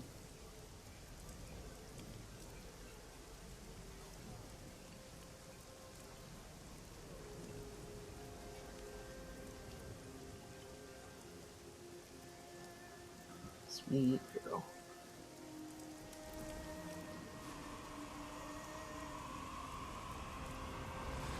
There's a moment of silence before Shu speaks up, the rosiness in his cheeks having drained away. I, too, saw the long hall. My own experience was different, however. The hall was far off in the distance, and I was looking down on it from a strange angle, as though I were perched on a wall high above.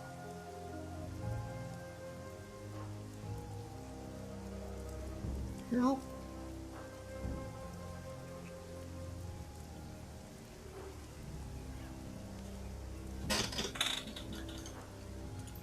He pauses and looks at you.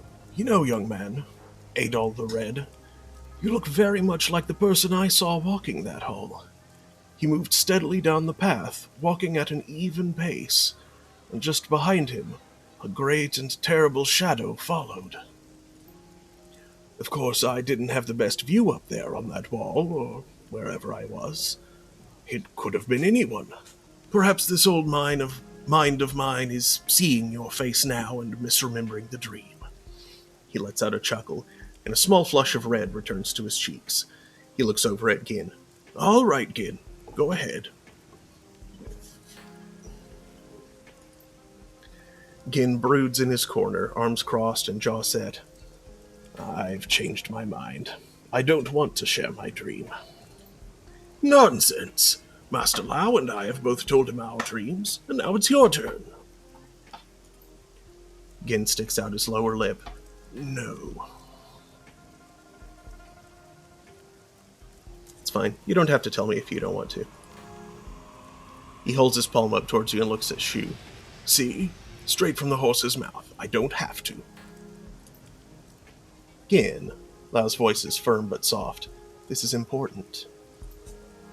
Gin's mouth opens and closes like a gasping fish, but as he looks at Lau, his body relaxes, and a sadness seems to take hold of his features. All right.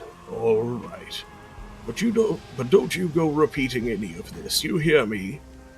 He takes in a deep breath and slowly releases it, folds his hands in his lap.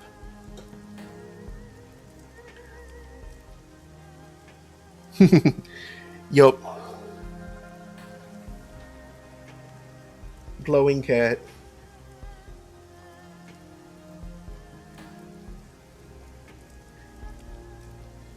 She's not going critical, thankfully. My dream began as a nightmare. I dreamed of the failures and mistakes that I've made throughout my life, the people I've let down, the competitors I've crushed, the wife who died in hospice without me. I dreamed of the family that I abandoned.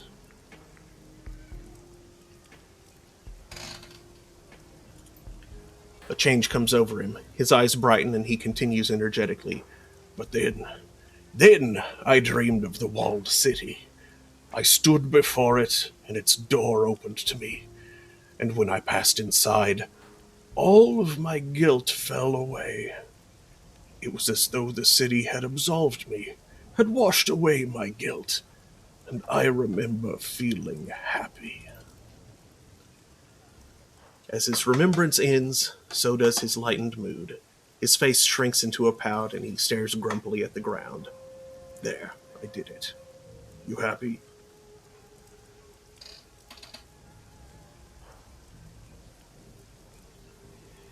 Yeah, that's the biggest problem with trying to do natural light for streams.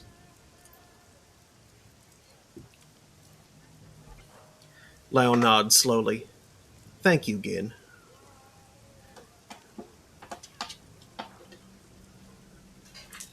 You have my thanks, too. Yeah. Now can we change the subject? My ulcer's acting up.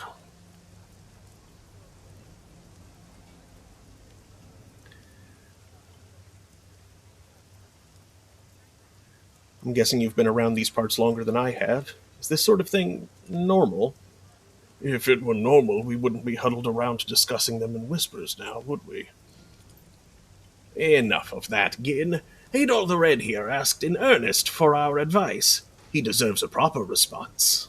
Shu gives you a gentle smile. Please forgive our friend. Bitter years have left him suspicious of others. The answer to your question is no. Upsetting dreams have never been uncommon in Haloi, but these recent visitations have been different. They've been darker, more vivid, stronger than normal dreams. Last night I felt consumed by the sense that something was coming, and while my friends here felt a sense of relief and excitement as their dreams ended, I felt as though I were sitting on the precipice of some vast and terrible chasm, with the void yawning beneath my feet. You get what you said reading there? Mhm. Made me think if I had supervision, you think I'd be running around in this ridiculous costume? Super chicken. Yeah.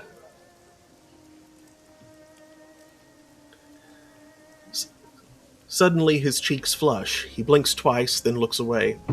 But perhaps these are just the ramblings of an old man. Please forgive me.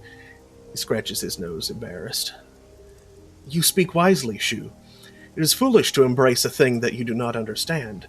What Gin and I saw in our dreams was alluring, but so is the light to a moth.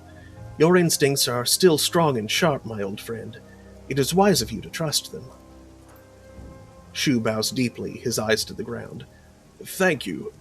I can only hope these dreams do lead to something beautiful. There's already enough deception in this world. Gin groans loudly. Can we get back to the game now? I don't want to keep you. Of course. Stop by again sometime soon, Adol the Red. Your company has been refreshing. Thanks. Good luck with your game. Appreciated, young man. We'll be seeing you.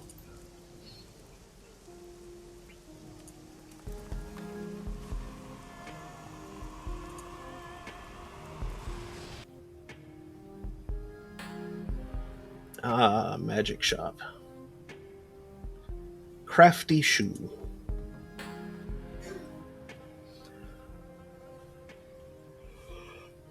A mild scent, sweet and slightly herbal, is the first thing you notice upon entering the old shop. Its quarters are cramped, made smaller by the display cases and furniture packed inside. The walls are lined with bookshelves, and the tables and chairs are stacked with old tomes. A few titles jump out at you. Lucid Dreaming, an exploration of the inner self. Dream Logic. Nocturnal Visitations. Overall, the place feels lived in, if disorganized.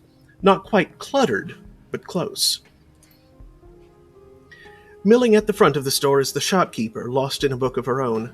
She's tall for a human, probably close to 2 meters in height. Her physique is typical bookworm, not overweight, but you can't see any muscular definition either.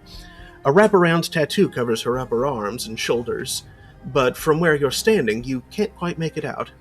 She fidgets. Gradually, her eyes rise from the book and lock onto you. Welcome. Don't believe I've seen you before. She sets down her book and sweeps a strand of black and pink hair behind her ear. Name's Crafty. Adol the Red. Nice to meet you. She shakes your hand. Her grip is surprisingly firm. So, Adol the Red, what can I do for you?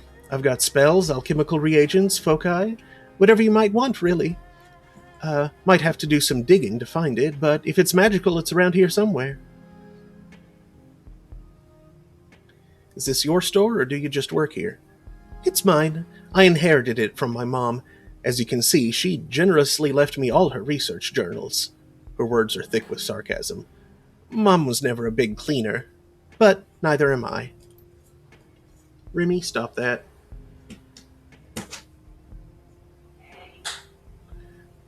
I think she got slightly stuck because she was, tugging at the thing. Made it lean a bit. Uh-oh.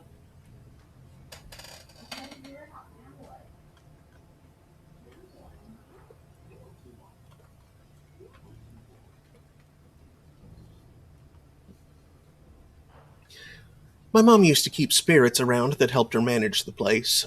They're not here anymore, but sometimes I swear my books aren't where I last placed them. Who knows, maybe they pop by for visits. I just wish they'd clean while they're here.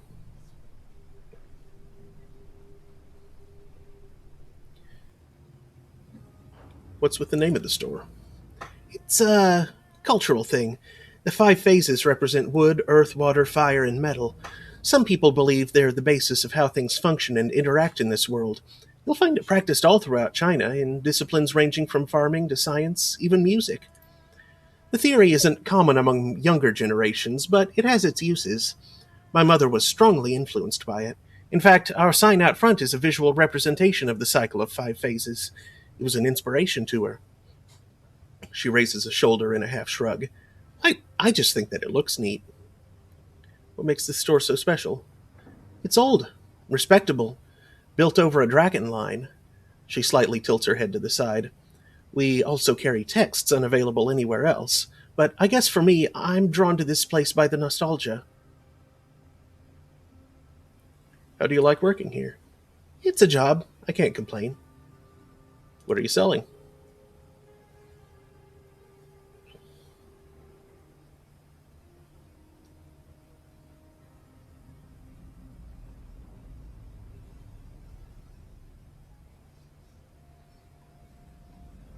Yeah, that stuff isn't going to be too useful for me just yet, but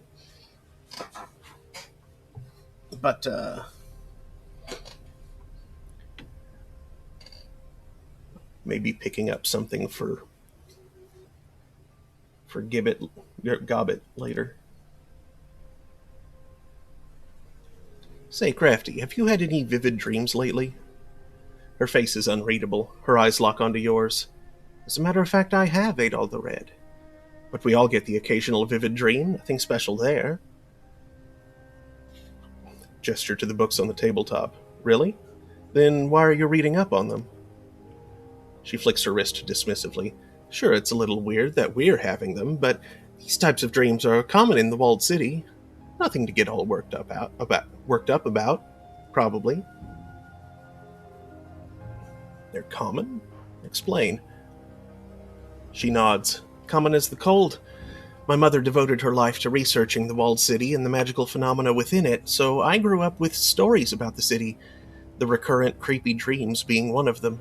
I've never been inside the walled city myself, but Mom went in pretty regularly and experienced the dreams. Your mom sounds like an interesting person. The sides of her mouth dip into a shallow frown. Sure, she was interesting, but not praiseworthy. What else do you know about the walled city? Very little, just that my mother spent most of her time in there, and she shifts her weight, leans onto the counter. Well, it messed her up. Is there something specific you want to know about?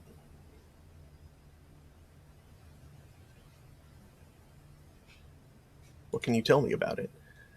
She runs a hand through her hair, exhales. Where to begin? The walled city's always been a hellhole. It started a bad place. It's still a bad place. Crime's drawn to it like a magnet, and you can't enter the city without a security guard on each elbow. But not even that will guarantee you safe passage. No one famous or rich or memorable has ever come from the place, and the only thing it's known for around here is its shitty reputation. She shrugs loosely. That's about the gist of it. Now, there's a whole library here that just so happens to be the foremost location for walled city texts. I'm sure you can fill in the blanks.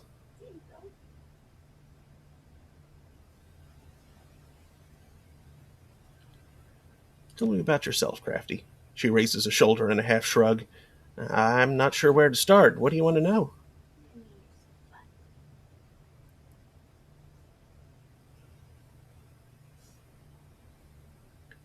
Is Crafty really your first name? No. A wave of nostalgia seems to pull her gaze toward the shop's front window. The name started out as a joke, actually. Back home, my mom used to call me Crafty, since the meaning is similar to my given name. I liked it because of the way it sounds. I insisted that my family call me Crafty, so it became a sort of nickname around the house. When I got older and started school in Hong Kong, I made my mom register me as Crafty, and it stuck. So what's your given name? Meow. She raises her hand to prevent you from replying yes like a cat. You foreigners always make that same joke, which is why I grew up hating Meow. Call me Crafty. What do you do when you're not at work? I I've been pretty crunched here at the shop, so I don't have a lot of time outside of work. But when I'm off the clock, I like to read and paint, maybe kick back and enjoy a meal with my friends. My buddy Gobbett sometimes stops by with food. No drag racing or anything. Pretty boring. I know a Gobbett. I wonder if they're the same person. You know a lot of Gobbets? Her teasing resolves itself into a gentle smirk. I'm sure they're one and the same. She's a good person. We're not real close, but we have a pleasant relationship. Chatting over French fries, discussing our latest reads. You know, shallow things. How do you know her? She and Isabel got me out of a tough spot. Good. Keep her by your side. Gobbet's pretty fluent in the ways of this city and the people who live here. She knows her stuff. If you stick with her, you'll find yourself in a lot less trouble than you would otherwise. You said you paint? Just for fun. I don't make any money off of it or anything like that. I just find it relaxing. Designed my tattoos, but that's about the extent that I take it beyond the canvas. Mind if I see that tattoo? I can't quite make it out from here. Yeah, sure. She turns her back to you, and you can see the tattoo in all its glory. It looks like an impressionist rendition of a school of salmon jumping upstream. The artistry of the piece is undeniable. That's amazing. Really professional quality work. An embarrassed smile creeps into her features. She scratches her shoulder. You're being way too generous, but I'll take it. Thanks. What do you like to read? Crafty slaps her hands together and a slow smile spreads across her face. Aside from the usual, I love sitting down each morning to a tall cup of soy calf, and with the latest news stream on hand, I pop it right open to the obituaries. Makes for great reading. She smiles at you for a moment before speaking. Kidding. Well, for all you know. I tend to stray toward detective novels, maybe some suspense and horror, and when I'm not reading for leisure, I study my textbooks to keep my magic sharp. Sounds fun, but I'd like to ask you something on a more serious note. Sure, what's on your mind? Your mother sounds like quite the mage. Did you study magic too? I sure did. Natural predisposition. Or whatever. But Mom and I learned the craft differently. I went to a university and she was book taught. Mom was very old school. Her magic wasn't as applicable to everyday situations, and it was rooted in superstitions. It still worked, and well, but only for more ritualistic ancient spells. Practical spells like rain shields and bottomless trash cans were outside of her repertoire.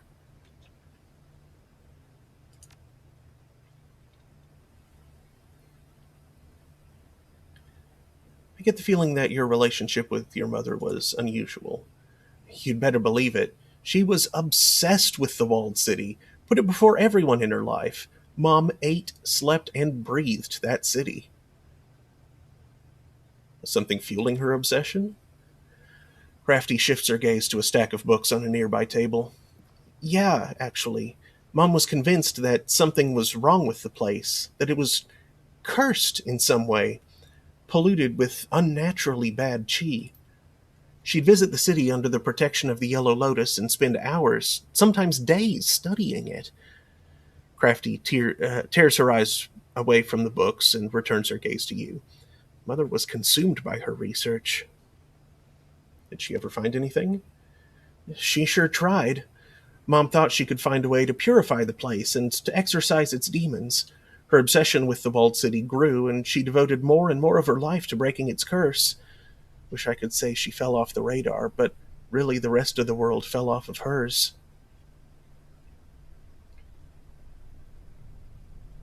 I'm sorry, Crafty. That must have been hard for you. It is what it is, and here I am. Crafty gives you a warm smile. Sounds to me like you don't believe in your mother's research. You can see Crafty studying you. She exhales through her nose, and it seems as if she's considering something. I know we've just met, Adol the Red, but you have a generous ear. I don't mind discussing my mother with you as long as we keep the details between us. Mother's research was stupid. Just plain stupid. She wasn't stupid herself. No, Mom was very bright, but her obsession was downright unhealthy. Anyone could see that. The walled city is a toxic place, home to dark spirits and astral influence, but Mom believed in a singular curse at the heart of the place. When you say toxic, what do you mean? My mother failed to change the walled city, and the time she spent inside there changed her. She grew sickly and became moody, irritable. She suffered from night terrors the rest of her life. Crafty languidly sweeps a small clump of dust off a nearby book. Must have been difficult to watch her decline like that. She points a finger at you. It wasn't just that. The breaking point for me was her ridiculous obsession. I refused to indulge her, and it drove a wedge between us. Neither of us were willing to relent. A small bitter laugh escapes her throat. I guess we had that in common. Stubborn till the end. Hey, Mom, would you mind turning on the light while you're in here? Sure. Thanks. Meow. Meow. So, after Mom died, I turned my back on her work and left the walled city and its people to themselves. It's a toxic site beyond rehabilitation. I do my best to ignore it. Her composure breaks for a second, and you can see Crafty shift nervously behind the counter. At least, I've tried. Now that these dreams, these nightmares, are leaking out of the walled city, I wonder if I can still ignore it. We always have a choice. You're right, but not everyone's choices are weighted evenly, and I just don't think I can turn a blind eye to what's happening there. She loosely gestures to the bookshelves all over the shop. I have my mother's journals. I have the means to try and help. It's sure to dredge up bad memories, but if it'll help my friends, maybe it'll be worth it. I don't know. I guess I have a lot to think about. She crosses her arms and wraps her fingers against her skin. Anyway, thanks for lending me that ear of yours. I've been thinking about the dreams. Give it back. Can I ask you something? Go ahead. Why do you think they're affecting people outside the walled city? It's definitely strange. Until now, I always thought the dreams were nonsense, that my mother just had night terrors because of her madness. She props her chin up with her right hand. But now it's really happening, and not just to me, to others around Haoi. Those same psychic forces that drove Mom insane are edging into our subconscious. Lately, I've been wondering if maybe there might have been something to her ravings. Maybe. I've been skeptical for so long, it feels almost blasphemous to consider it. Maybe the walled city's curse is real. She rubs her hand down her face, obviously frustrated. I just don't know.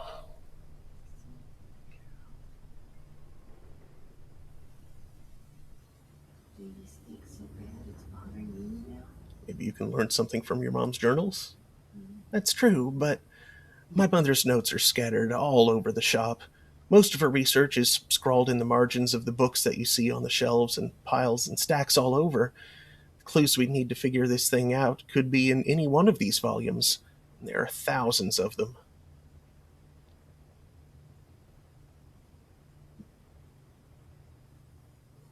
Oh, I'm sorry, baby. You turned your head too fast. I have a bad feeling about these dreams, Crafty. If there's anything we can do to get to the bottom of them, we need to take that opportunity.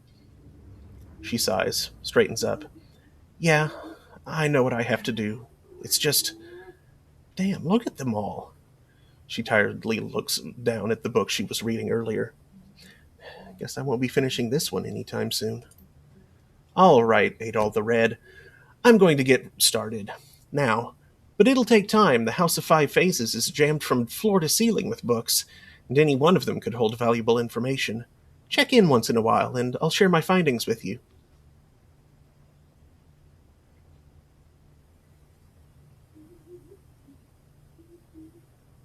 You're doing the right thing. I'll do what I can, too.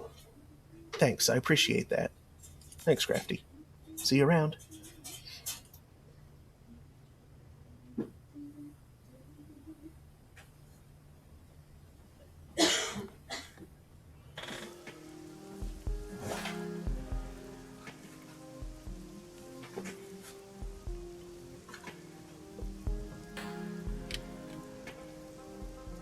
One thing off your insurance entitles you to a free flu shot. Probably. I think there are places that do free flu shots anyway. I mean, I could be mistaken, but Well, I'll look for that. Dr. Smart says they charge $35. Hmm. But, man, everything I'm reading says that this year's flu is fierce. smooth jazz drifts from the cheap speakers on this barge. You mean snooze, Jack? Snooze jazz. A wide array of worn-down drones litter the battered deck. Most are utility and domestic types, but a few, cordoned off from the others, are low-end security models. The salesman smiles indulgently at you, a tall, lanky human of clear Cantonese ancestry. He's wearing a cheap suit and limply clutching a smelly cigarillo. He adjusts his tie with exaggerated nonchalance, languid, ostentatious, like an American casino promoter. Hey there, beautiful. Welcome to our little floating heaven. You've got a discerning look to you. What brings you to Reliable Matthew's Robot Bazaar? He taps Ash over a bulky cleaning drone beside him. Not waiting for an answer, he continues, Perhaps you're looking for a hexacopter as a guide to Hong Kong, or a little handheld tarantular beauty to brew your tea.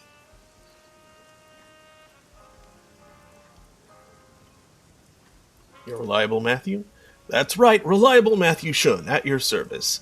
He extends his hand to shake. The odors of peach-scented moisturizer and stale tobacco smoke wash over you. How about it? Pleasure to meet you, Reliable Matthew. Always, always. Welcome to our little patch of peace on the river. I think you'll really love Haoi. It's just a fantastic place. Well, now that we're acquainted, maybe I can brighten up your day a bit. What's on your robot list, friend? I'm interested in your combat models. Reliable Matthew looks over his shoulder at the security drones, some heavily cannibalized in the corner of the yard. He turns back to you with a nervous smile. Funny you should ask. I've just gotten a Doberman that I'm selling at an incredible bargain price. Shall we take a look?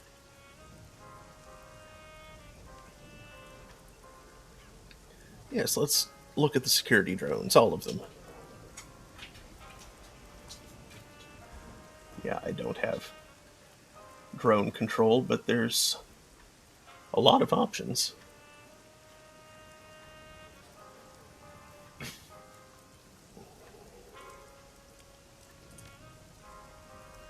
Like the old song says, a droady day is a happy day. Goodbye, Matthew.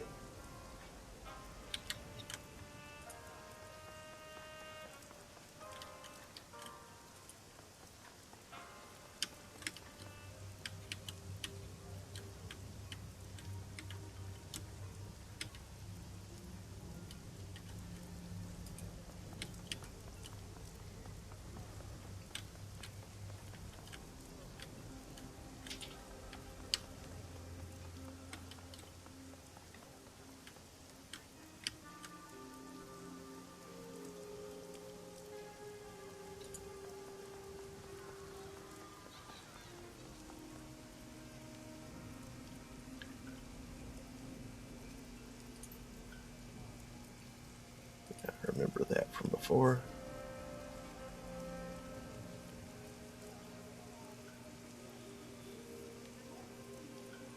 Under the baleful glare of the sign, the rusty mini-barge's deck is stacked with electronics. Dilapidated stereos share space with crisply boxed servers. Ranks of disks and memory chips fill display cases, padlocked under plexiglass. A short human in his late 20s stands in the middle, hands on his hips, talking loudly into the air.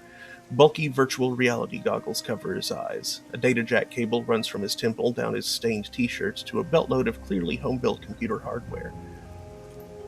No, I'm telling you, his voice is shrill clipped, nobody uses KM3s. Like, nobody. They're shit. I don't care what Dung says. If Shiawase SRP uses KM3s, they're stupid. Hey, flesh is rolling up. I gotta go. He turns to face you, goggles blank and enigmatic, blinking with tiny lights and wrapped in duct tape. He points at your PDA. I ripped that PDA. You work for Kindly. His lips work impatiently. What do you want? You provided this PDA? Tell me about it. It was a Fuji Azura Star 3. They use a Scarab chip, which is good, but the motherboard is wet noodles and sprouts. I pulled it out. I pulled out the trackers and installed encryption. Now it runs on the Wampoa's virtual network. Corps and cops can't crack it, can't track it. Nice work. He shrugs dismissively. It's what we do. This is Law's Technology Palace, a satellite territory of Wampoa. You step on the boat, you're in a sovereign state. I represent Wampoa here. I'm Maximum Law. He draws himself up proudly, setting his hands on his hips. The Maximum Law, yo. You got a tech problem? Boom, I'll solve it. You need software? Boom, done, but don't waste my time. So, you got any business in Wampoa right now? If not, keep moving. I found this while poking around in the walled city. Worth anything? He scans the chip's casing with a handheld optical reader. Yo, that shit is banned! Lifted off some Yellow Lotus? They traffic this stuff. Delimited SIM chips. Full sensory experiences. You looking for a buyer? I can make it happen. How's 120 new yen sound? That sounds like not much. Nah, I think I'll keep it. What? Don't tease me like that. Raw. Okay, fine. Well, if he's not going to give me a better offer, then... Well, I don't know. It might turn up something later.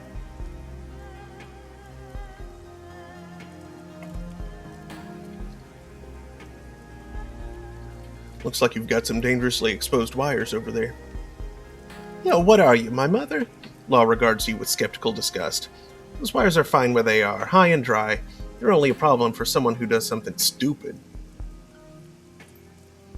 I'm running a high-bandwidth tech operation. Do I look like I have time to tape copper and sip tea? No, I don't. Law wraps his knuckles fiercely on a clear-topped case full of buses, cables, and cable harnesses. These are the only wires you need to think about. That is an amazingly ostentatious hollow sign you've got. Yo, it's pretty boss. Maximum Law looks up at the gigantic blue-white letters with deep satisfaction. That must cost you a small fortune in electricity. Whatever, I'm not paying for it. Half of Heioi gets its juice from a pirate tap on a big Mitsuhama DC cable under the river. Mitsuhama's like... His voice winds up into a mocking whine. Oh, let's run 2 million volts from the cold fusion plant to the island under the river. Those slum monkeys can't tap an underwater cable. Idiots. You know who built the tap that pulls electricity off that cable? Wampoa. You know whose barge holds the transformer? Mine. Maximum Law thrusts his fist high in the air in silent victory. Cheap power for all, and a whole lot extra for me. Behold the lighthouse of Boom! Tell me about Wampoa. We're pretty much the best, yo. What do you want to know? Law folds his arms impatiently as if he's irritated by your request, but he can't quite stifle a proud grin. Just tell me about the tribe generally. Who are you guys? Law smirks. You really are new to the Kong, aren't you? We're the Neo-Matrix Collective. We run the Hong Kong Data Haven and the Kong Shadow Nets. We are the Kong Shadow Nets. Outside the corporate nets is the rest of the Kong, and in those shadows you will find threads of golden light like a vast spiderweb that carry information. These golden threads and that web is Wampoa. Law gives a curt, virile nod. My buddy Redstorm wrote that. Pretty wicked, huh? Anyway, we're bleeding edge on the path to singularity. We're doing things no one else is doing anywhere. Except maybe Denver or Tokyo. Our homeland is the Matrix, and we're building a society of truth and expertise and information.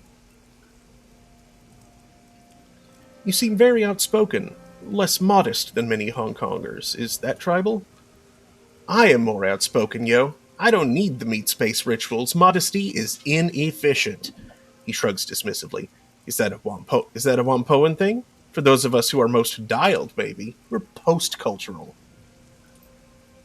Law sweeps his hand around, gesturing at the surroundings. I hardly see any of this meat space. Our Meat Space headquarters is a big 20th century ship that's totally awesome. Whatever, just Meat Space. Whampoa is bleeding edge on the path to becoming the Singularity, and in the Singularity, there's gonna be nothing but straight up truth. Law punches his fist down at the ground, striking a majestic pose like a Tritio barbarian. Boom! Truth. I understand someone's killing your elders. His face goes grim. A red light blinks on the VR goggles. A lens whirs quietly, focusing on you. He grinds his teeth audibly, radiating nervousness and intensity.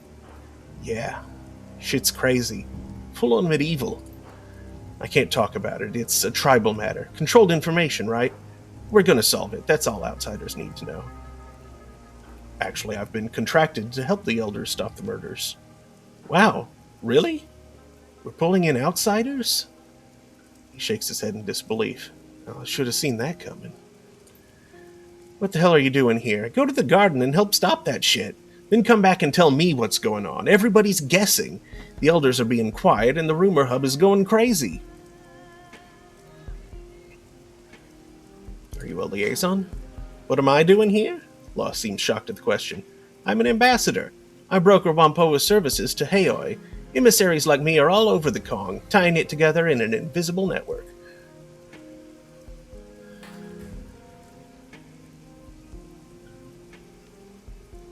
Technical services for Hong Kong's poor? Sure we do. We run pirate networks. Our services are way more than most ordinary people want, though. You can get prepaid bandwidth with a corporate carrier for fractions of a new yen, but you're selling your soul. They monitor it. If you want to operate unmonitored by corporate algorithms, you've got to fly through the Whampoan network. It's the only place to be. So you work with Kindly doing tech for the Yellow Lotus? Well, I do some work directly with Kindly, but my focus is more the street level. We're all part of a big machine, each piece playing its critical role. As is so with any highly evolved machine. Exactly. That's why nobody messes with Whampoa. Boom. Whampoans are coders and deckers for criminals, is that right? We do tech for anyone in the Kong outside the corporate umbrellas. Anyone can use our networks if they pass our vetting and can pay for what we bring. Law speaks without a shred of irony. It's mostly the extra-legal element that needs our skill. Outsiders don't really understand us. Maybe you can, if you're really smart. We're in a whole different world than most people. Like, I'm seeing 3 streaming videos and live network stats in my goggles right now. Time's wasting, ain't all the red. Law kicks one of the bins at his feet. The sea of electronic parts within it rattle loudly. You gonna buy something? Show me what you got.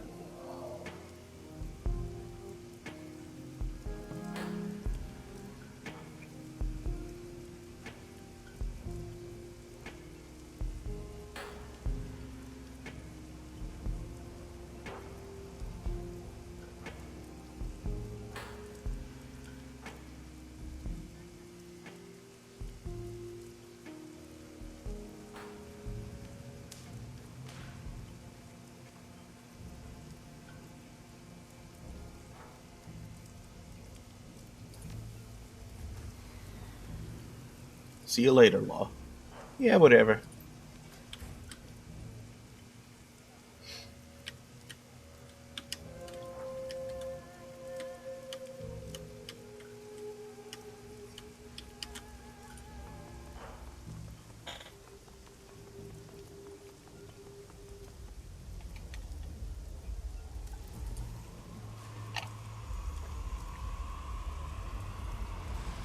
Like most troll bouncers, this man is knotted with muscles.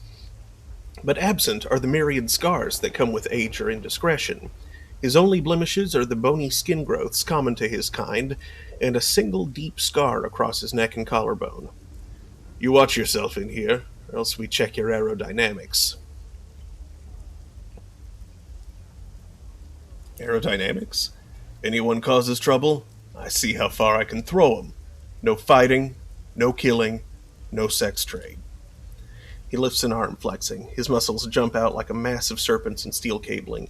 His arm is easily as thick as most humans' waists. I don't mess around.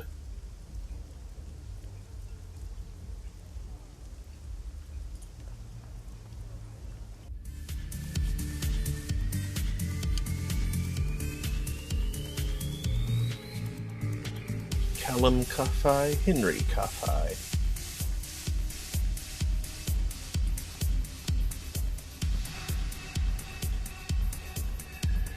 There's only one way to describe the troll haunting the back of Club 88. Weathered. It is as if the man had been carved from granite and then battered by the crash of waves and salty winds over the course of decades. Welcome to Club 88. No killing, no fighting, no sex trade. Rules are rules. You the one who makes them? In part, along with my better half, I'm Henry Coffey, owner of the co-owner of the club. If you're looking for guns, speak to my wife. If you're looking for farmers, speak to my son Callum. And if you're looking for trouble, you'll be seeing my son Frederick, briefly. What would I speak to you about? Nothing. I just steer the ship. What ship? There's always a ship. I'll leave you be.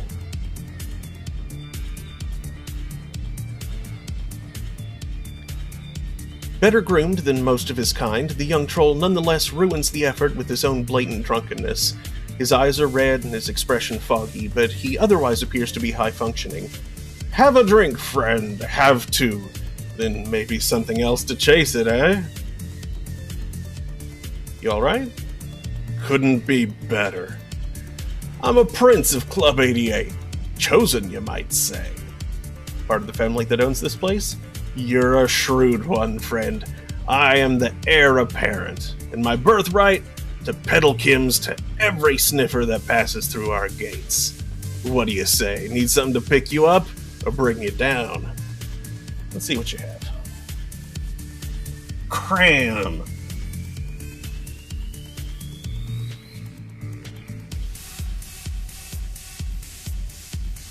Three AP and 2 movement is a lot.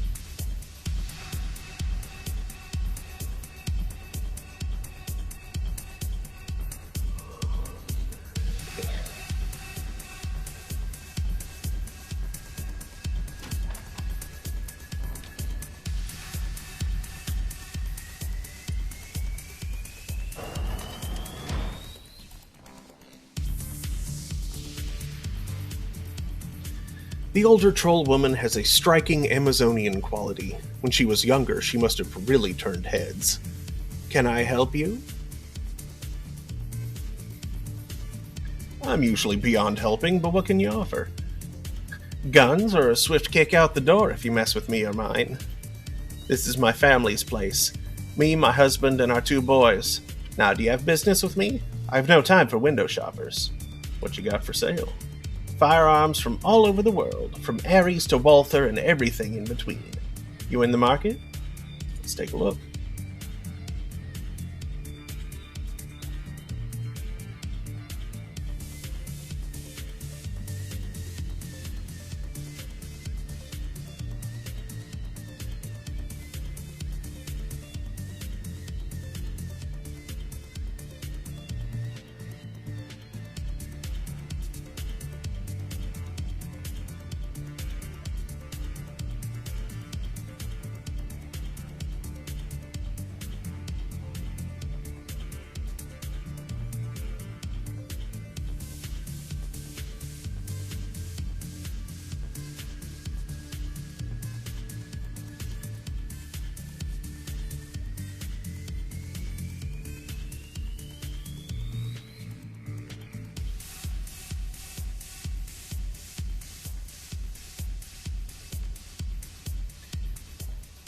Yeah, I used at least 1 grenade last time. I could probably use another one.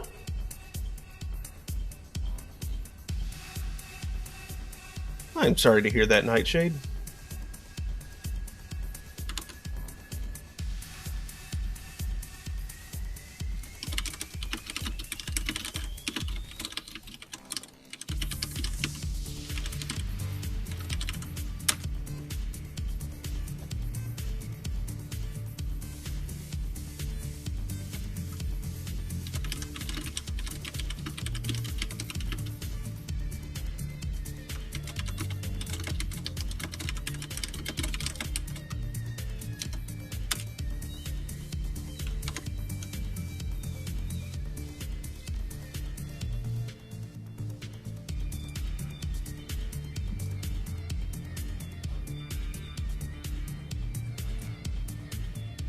Come back anytime. Anything else you need? What can you tell me about Hayoi? Yeah, there's only one thing you need to know. The corporations do not rule Hayoi. We're under Kindly Chung's umbrella, and her Yellow Lotus soldiers protect the docks and maintain the peace. But we're not Triad members, and they don't own us. Hayoi is a crossroads, where goods change hands and deals are made. Kindly makes the market, but we, the families, make it happen. Yeah, I just read that. Ermin speaks with the pride of a woman who bows politely to great powers, but never prostrates herself before them. Families rebuilt this place when it was left to rot. Strong families like mine, and we protect our own. Outsiders and corps know that tangling with Hayoi is more trouble than we are worth. The Triads know it is better to work with us than against us, and now you know these things as well. You would do well to remember them. Maybe another time. Very well. Was there something else? No? Goodbye.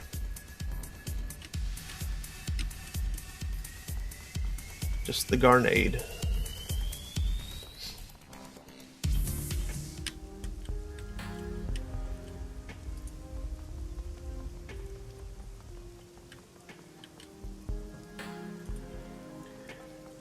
Intercram.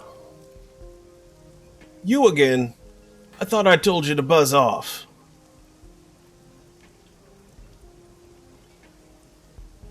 Kindly will vouch for me. Yeah, you just idle your engine there for a minute and I'll check on that. There's a long silence on the intercom. The door gives several heavy metallic clicks. There's a dull rumble like heavy bolts sliding back. A green light flashes on the terminal. The door appears to be unlocked.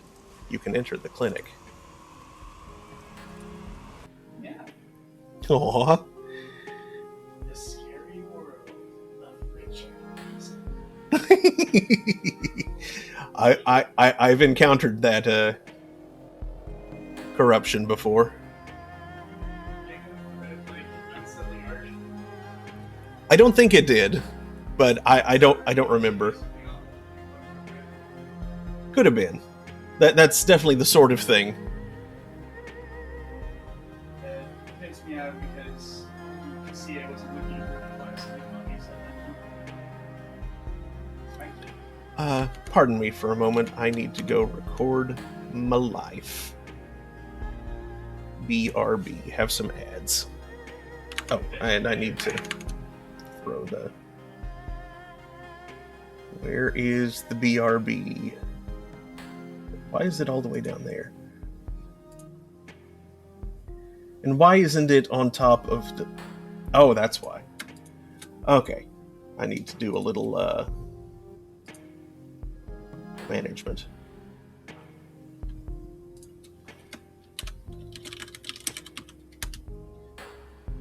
Shadowrun.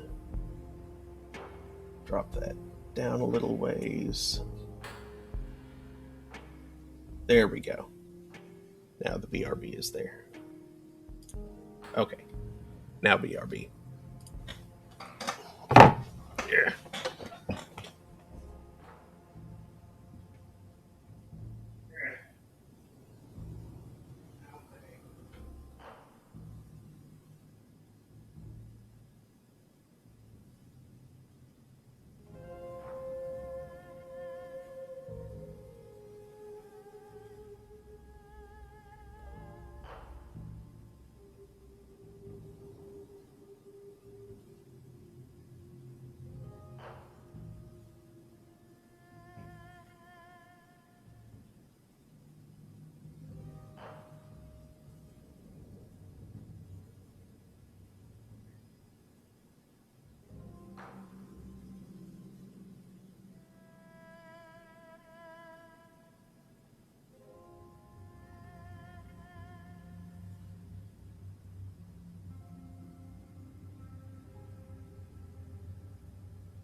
fence is so cute.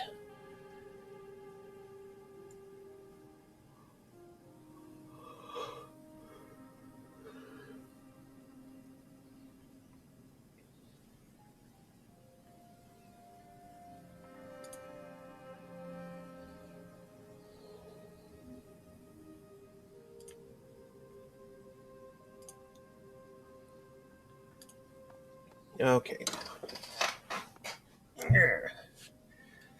Hey, Doc. Tin-armed Ambrose. Come on. This clinic looks like it just hosted a party. Spindly mechanical arms swing from unobtrusive wall mounts, pulling down crepe paper ribbons and scooping food platters and empty beer bottles into biohazard bags. A severely crippled Caucasian man sits in a wheelchair amidst the maelstrom of mess and robotics.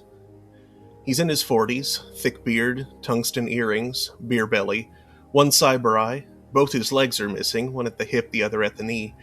He has only one arm, and only 3 fingers remain on his surviving hand. His face and arms show the scars of reconstructive surgery. He grins widely at you, regarding you with bloodshot eyes. He's clearly hungover. Hey! Ambrose, oops. I did not mean to hit a key there. So I missed what he said. He chuckles, his chest shaking with mirth.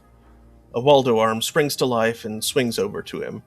Its menacing metal pincer momentarily sets a cigarette between his lips, just long enough for him to inhale from it. Let's see, do I have a log over here?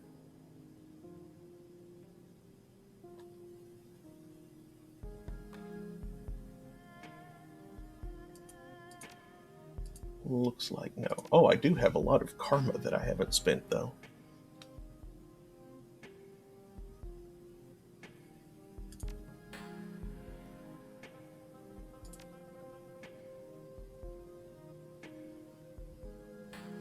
I should probably upgrade that. I've seen a lot of Armor 3 around. I'll do that when I get a bit.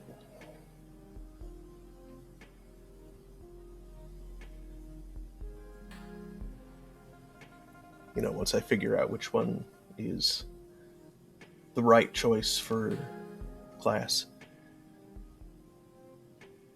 He chuckles, his chest shaking with mirth. Oh yeah, I already read that. Kindly says you're all right. What can I do for you? What can I do you for?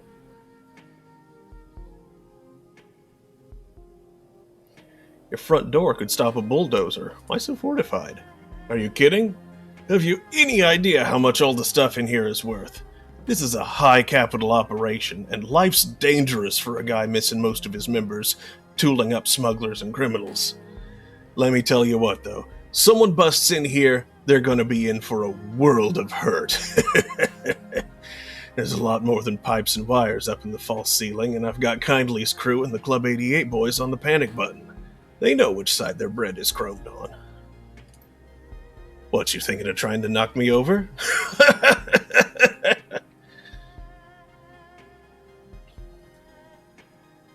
You're a doctor? Sure I am. I'm a rigger. A rigger doctor. A rockter. Ambrose bursts into laughter, then stops and clutches his head. Oh, man, I cannot laugh hard today. Too much partying last night. It hurts. I'm not board certified, but don't worry, I should be.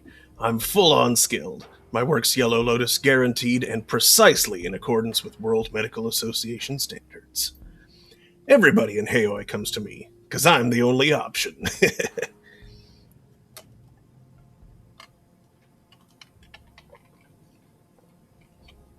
Very well, Rockter. Right on. Let's get you tricked out. Unless you just want to bullshit, which I'm down for too. What do you do here? What do I do? Tune-ups and engine rebuilds. On your ass. I do it all. First aid, second aid, surgery, cybernetics, obstetrics, euthanasia. I'm your one-stop shop for health and beauty. Well, maybe not beauty.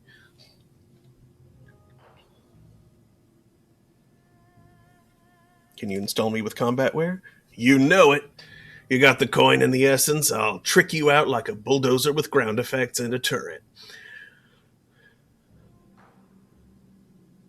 I've got it all. Bionic limbs, wired reflexes, deckerware, blood filters, synthetic muscle, bone lacing, greased bearings, ground effects, tight bolts.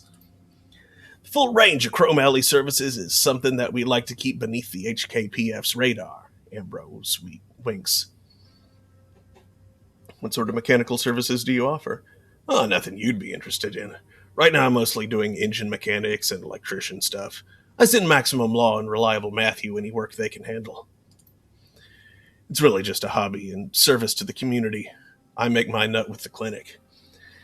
He looks fondly over at the massive, partially assembled V8 engine occupying part of the operating theater. That baby's going to be a goddess when I'm done with her.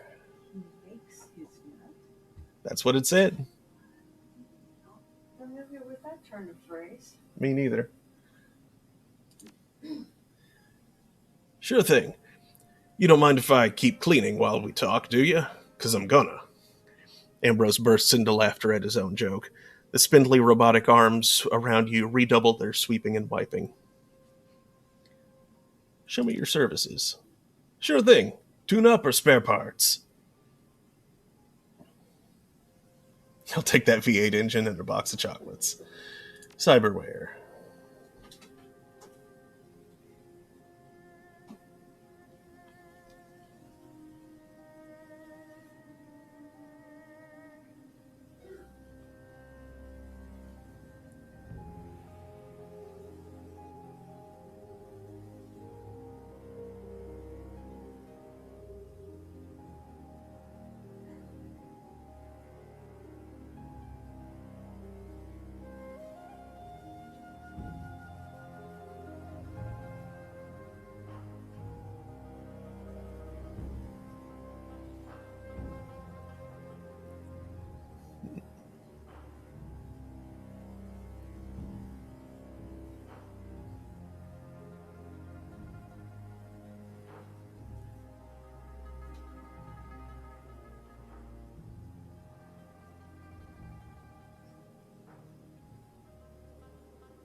I kind of like the Renraku skill wires.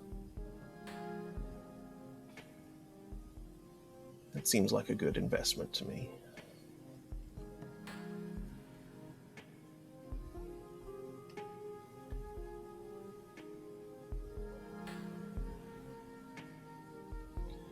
I feel like I'm still missing something, though, and I want to be able to... I want to be sure I can afford. This electro-furnace room has been built out as a medical clinic and a machine shop. The air is alive with the rumble of the furnaces and the hum of cooling fans. It is sweltering. The front area is more like a homey coffee house than a clinic lobby. Comfortable old furniture, used digipads, coloring books. The wall opposite the boilers is cluttered with a mixture of photos and prints, local artists' work, images of military vehicles, off-road racing, Rube Goldberg machines, personal photos, old-time Chicago gangsters, the Desert War's motorized combat division. Lights around the clinic space. The work area looks more like a machine shop than a medical theater. A roboticized operating table and a hydraulic lift supporting a partially disassembled V8 engine occupy places of equal importance against the north and south walls. Prosthetic limbs are racked overhead, like machine parts. A heavy lift hoist is clamped to an I-beam.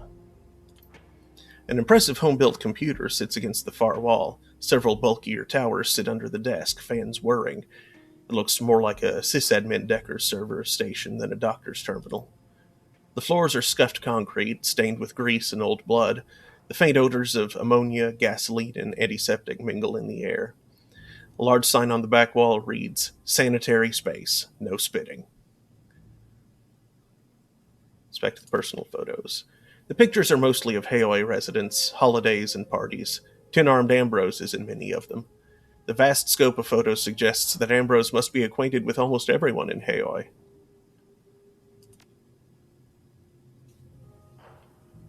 I like him. Will he let me look at his computer? This impressive home-built computer is running multiple large memory units and processors. Chilled air from its active cooling system washes across you to whir the fans. A thin fiber optic cable runs across the floor to Ambrose in his chair. On the wall behind the computer are miscellaneous decorations, notes, and photos. 2 items stand out, a large dry erase calendar and a corkboard plastered with printouts. Look at the calendar. The dry erase calendar is cluttered with a relentless storm of commitments written in cramped, sloppy Hanzi. Most appear to be medical appointments with patients, followed by a busy list of social engagements. Closer scrutiny reveals others: a basic mechanics class on Wednesday nights, basic computer coding Sunday afternoons. Before both of these, inked in red marker, is "Prepare lesson plan, you stupid idiot." Holidays, big combat auto races, birthdays. Every Sunday until 4 p.m. is simply labeled Engine. Only 5 hours a night are allocated to sleep, but large swaths of time are conspicuously labeled Hangover. Examine the corkboard printouts. News clippings and BBS posts have been printed, carefully snipped, and pinned in place. Most are less than a year old. They're intermixed with grainy photographs of what looks like a devastated city, Chicago. The news articles describe an outbreak of a virulent version of the Vetus plague in the city, and the subsequent quarantine of a zone containing hundreds of thousands, if not millions, of people. The newest items are plaintext bulletin board postings printed out. The very fact that they're from so crude a site is strange. Very, very few Matrix sites are so plain. Identify the source of the printouts. These posts are from the Shadowland, a dark Matrix site for Shadowrunners that operates out of the Denver data haven. It's the first and foremost of all underground and anonymous systems dedicated to Shadowrunning activity.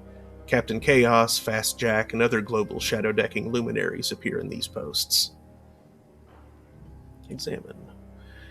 Files smuggled out from within the containment zone. They describe a cover-up, the detonation of a small nuclear weapon, and the catastrophic release of insect spirits into the city. The current conditions, as reported by drones and escapees, are horrific.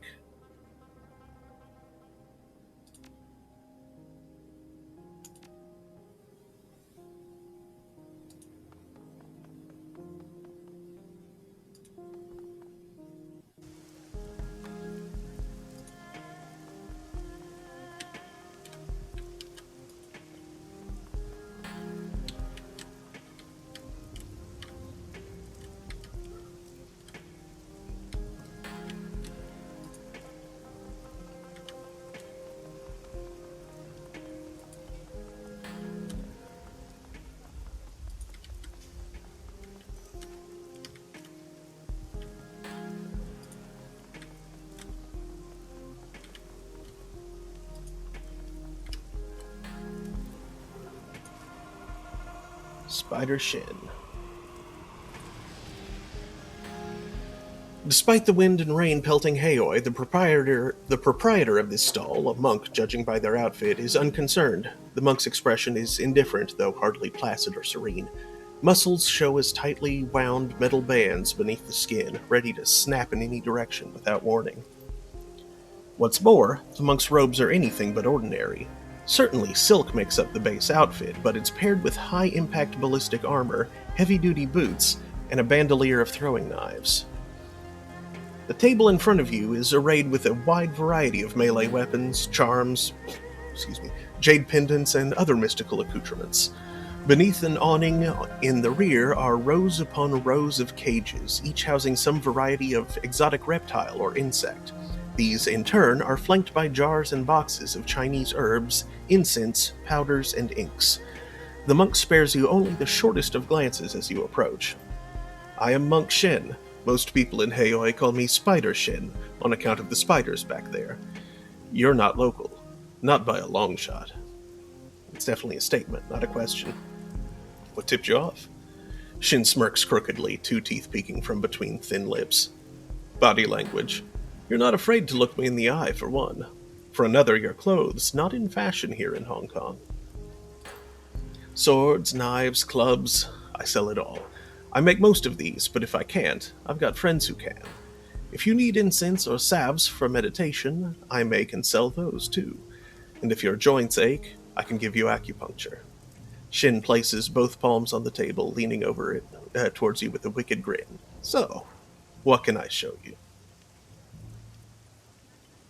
You sell the snakes and spiders too? Shin shakes a finger at you, eyes narrowed. No, they're mine. I can sell you the things I craft with my hands, or the things I can do, but the medicines and poisons I make are my secret. You want those, you apprentice to me.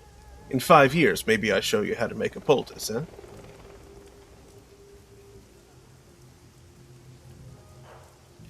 Is that secret? Of course they're secret. These are what set me apart from the rest of the street dealers in Heioi. You want cram or bliss, any 2-bit triad punk can make that for you. But I can realign your chi, set your yin and yang in balance, or set somebody else's out of balance with a few drops. To master my skills, you need to learn for years. It's not just following a formula. You want to learn, you need patience. You try to learn without patience, all you do is ape the masters. Shin snaps 2 fingers and points at the cages. You have to understand them to truly learn my art. Otherwise, you never become a master. Might as well get a skill soft.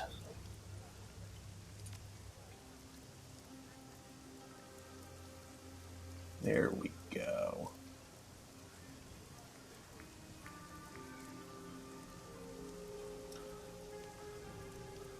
I'm not looking to become an adept, but I do want to have a melee option.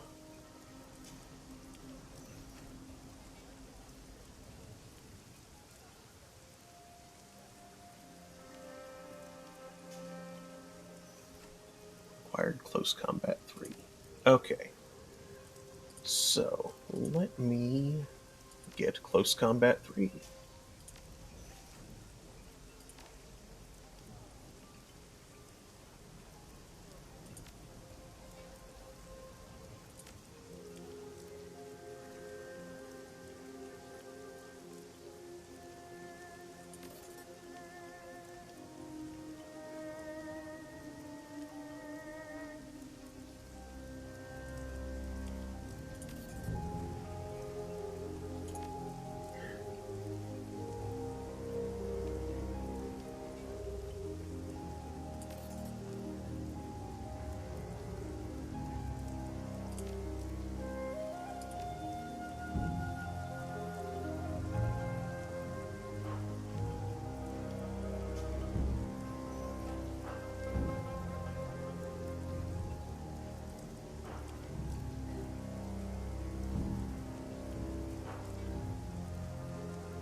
I do want to be able to do both, but I want to...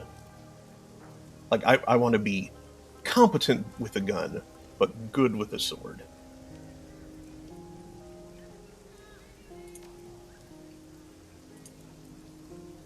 Is the kind of build I'm looking for here.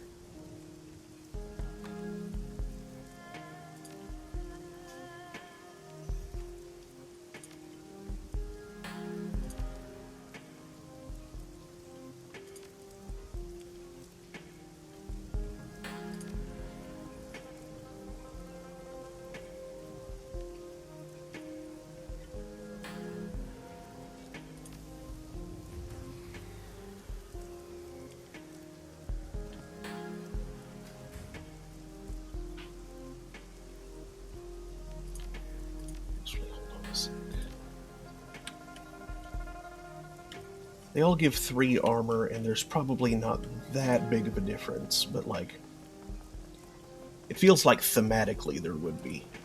And so I should go with the one that's actually the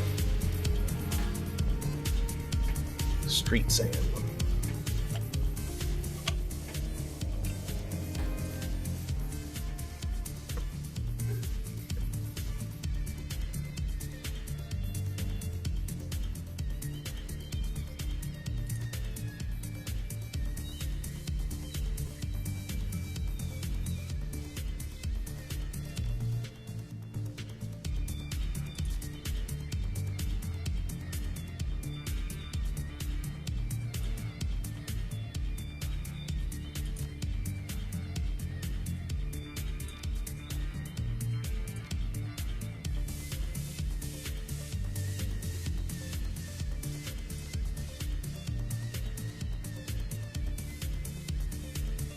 There we go.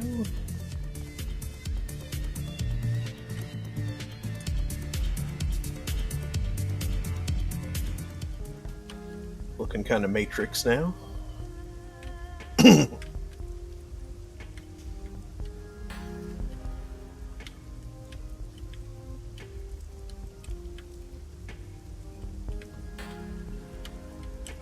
All right. Let's do a job.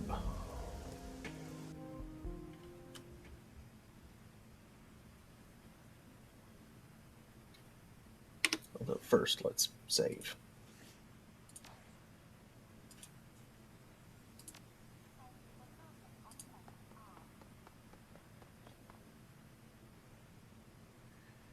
The MTR doors open as you approach.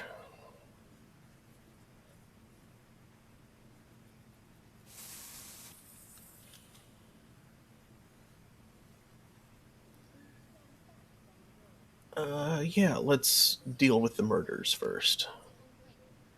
In addition to your team, your fixer has access to a small network of mercenaries in the Kowloon area.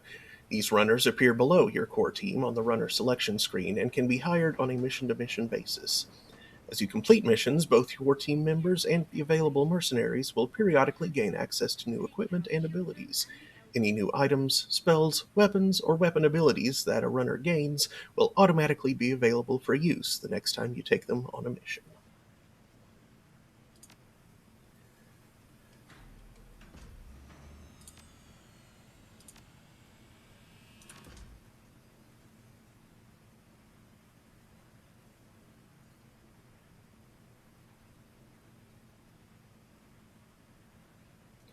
Now, while I have other options, I don't feel like I feel like the actual recurring party members are pretty well balanced, you know?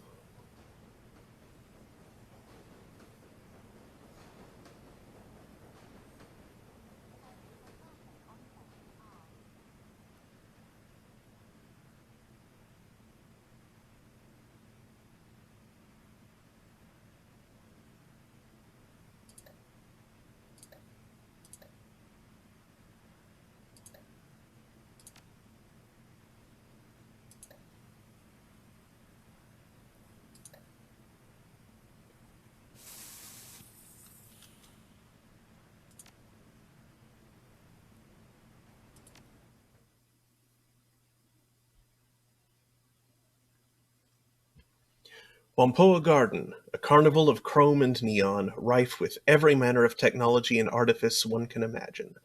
The entire area has the feel of a night market, save that chips are sold in lieu of steamed buns, and vendors hawk the latest drones rather than folk art.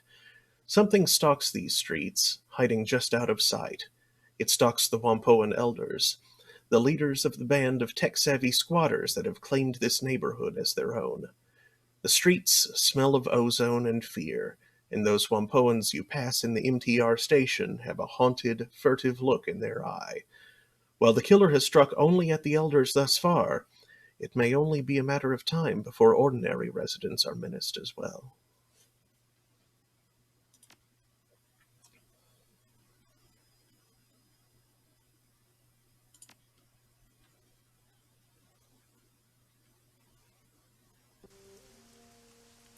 The streets of Whampoa Garden are slick with rain, glittering under the neon glow of myriad signs and holographic displays.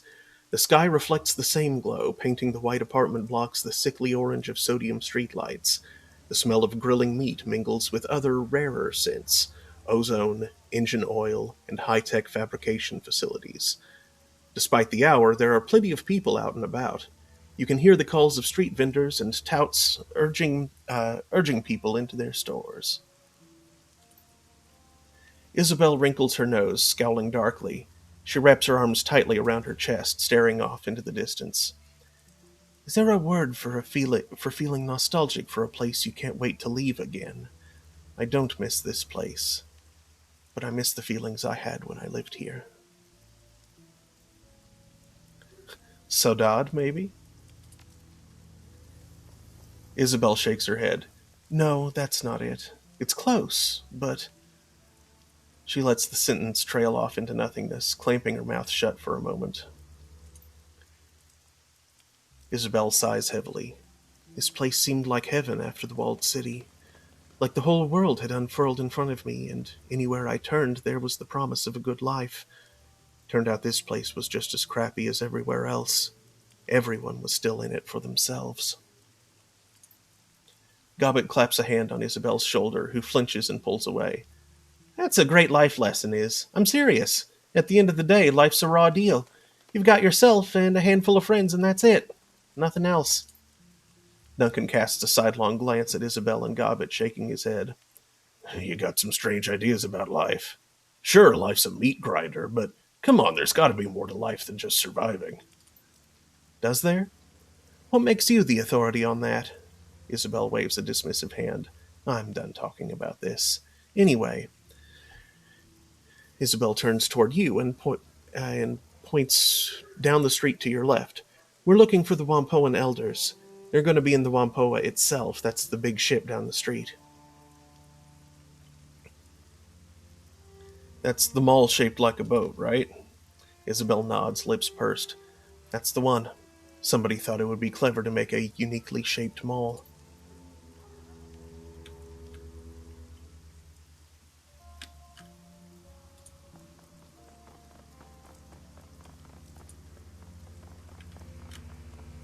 I don't know, I just don't feel safe here anymore.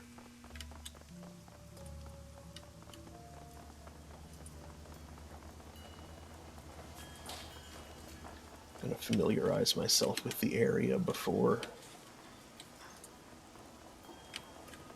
going where I'm supposed to. You better find some place indoors to sleep, Yan. The streets are dangerous lately.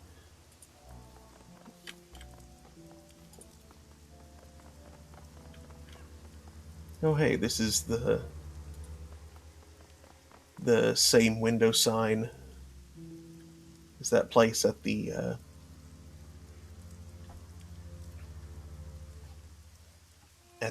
harbor where we were earlier.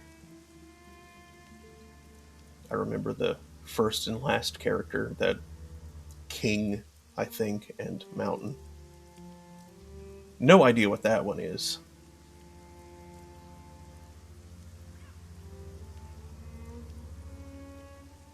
And I recognize the parts of this one, but not what they mean as a whole. Looks a little like train, but it's not that. It's like electric something.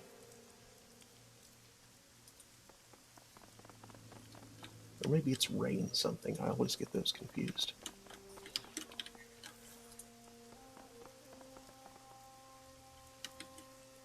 The humans.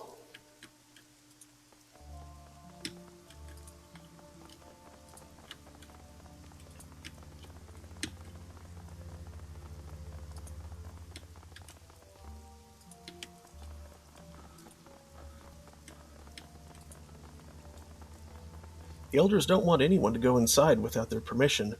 It must be pretty bad in there. I heard he's not just dead, but he's been all cut up. Ooh.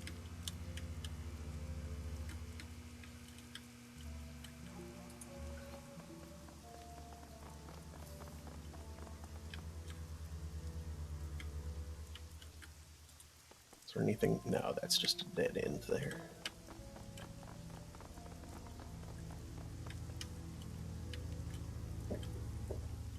I mean, maybe not literally a dead end, but it's somewhere I can't go.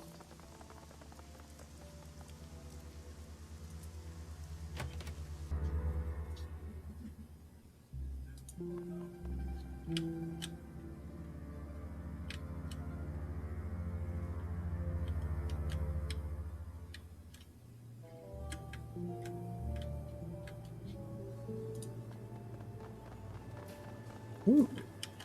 Arcade. Hey, DDR-like thing. Or maybe like Pada Paradise, since it looks like the arrows are going all around.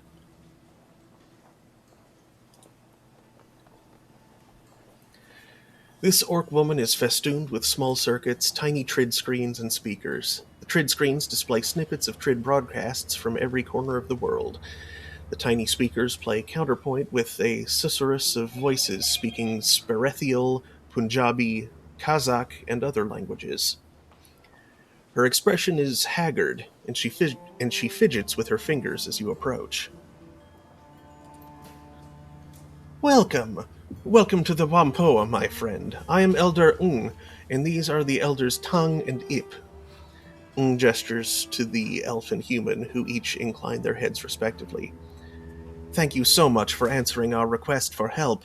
We had nowhere else to turn. It's the least I could do. Under Tung's skin, glowing tattoos writhe and change shape. Tigers become cranes and move on to dragons. We're under threat. One by one, we elders are being hunted by some monster. As you may have noticed when you arrived, there's been another killing just tonight. Eep crosses his solid chrome arms. Holographic readouts dance constantly over their surface, displaying diagnostic information about their state, operating temperature, servo pressure, and a variety of other minutiae. He looks past you towards Isabel. Prodigal daughter, returned once more. I didn't expect to see you back aboard the Wampoa in my lifetime, Isabel. When you disappeared, Elder Yetunde was very put off. I'm glad you're still alive. When you chose to walk your own path, I was disappointed, but I still understood why you had to leave. Eep pauses, tasting the air as he chooses his next words with care. I hope my lessons have helped you prosper. Didn't expect to be back either. Work takes you places, though. Isabel shrugs. A moment later, she places a hand on her pistol, eyes trained on the Eep's shoes. I don't cart this around for fun, Eep. The lessons kept me alive. Isabel blinks several times and then looks up at Ng, her expression clouded. Where is Yetunde, anyway? I expected her to be here. Ng shakes her head sadly. She reaches out a hand toward Isabel, who shrinks away from it. She's dead. So are Gan and Nakamura, and Tong was killed just tonight. So much blood. You have to stop this from continuing. Isabel's expression remains impassive, but her knuckles grow white as her hands ball up into fists. That's what we're here for. We'll stop the killings. Thank you, Isabel. Ng lifts a hand, wiping away tears from her eyes. What can you tell me about the murders? They started 2 weeks ago. The first to go was Gan. We found him in his apartment, eviscerated. Ng swallows, grimacing at the painful memory. He'd been torn apart. His head had been ripped completely off, and most of his skin flayed away. There was so much blood it took us a week to clean out his apartment. Tong nods, running his palm over his forehead. The rest have been the same. Always at night, always dismembered. Each scene is like a nightmare. And every time, nobody has seen anything. It's like a ghost. What happened to Tong? The same thing that happened to the rest of the victims. Evisceration and dismemberment. We sent a guard to keep people out of his shop, but he'll let you in.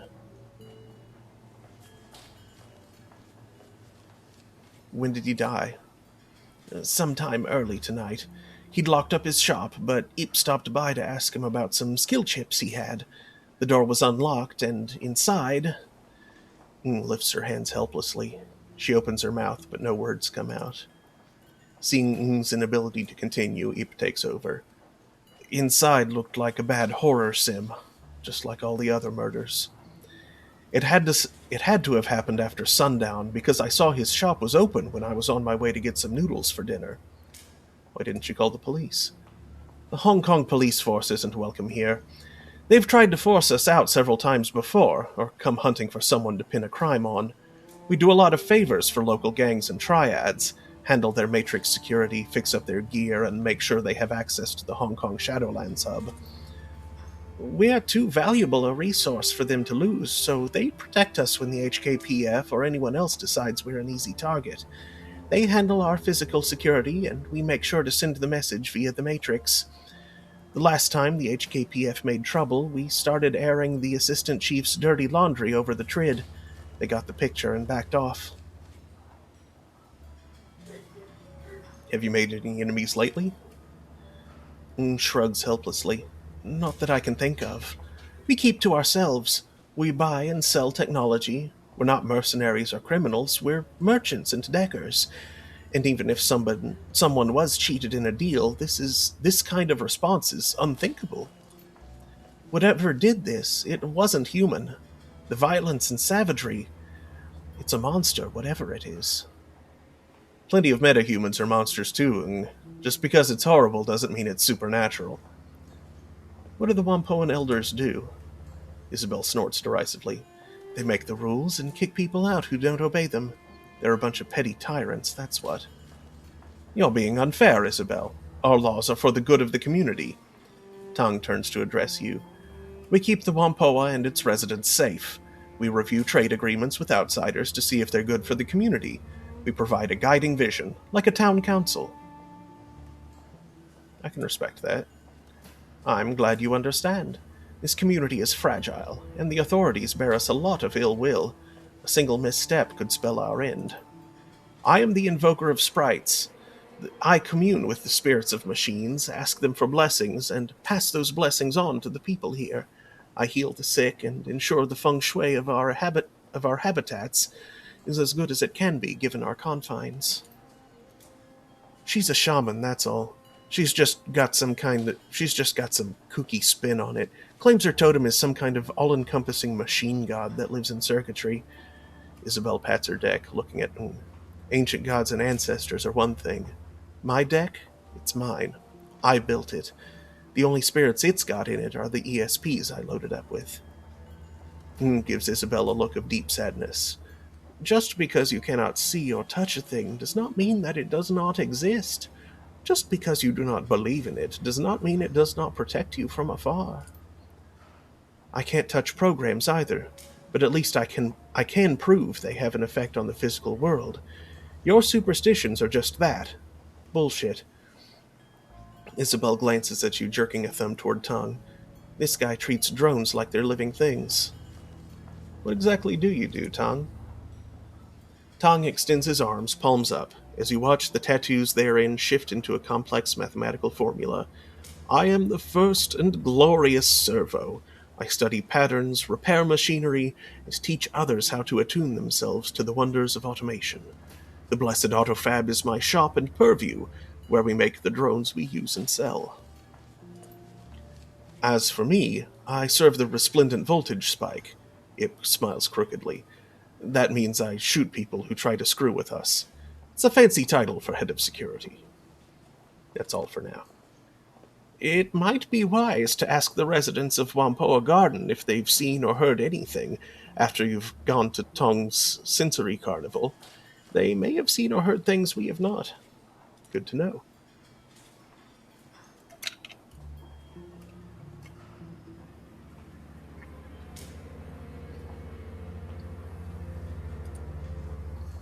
Is there anything we can do for you, Ain't All the Red? I'll be going now.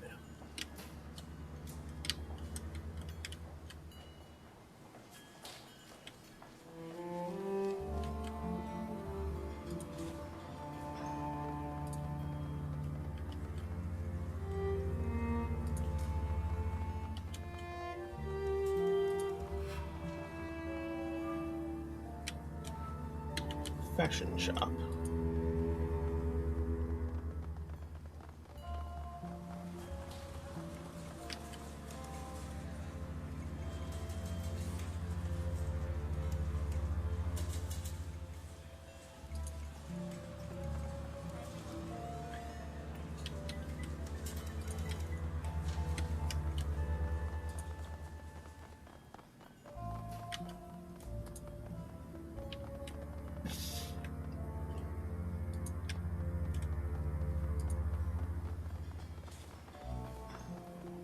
And that hallway trails off into darkness.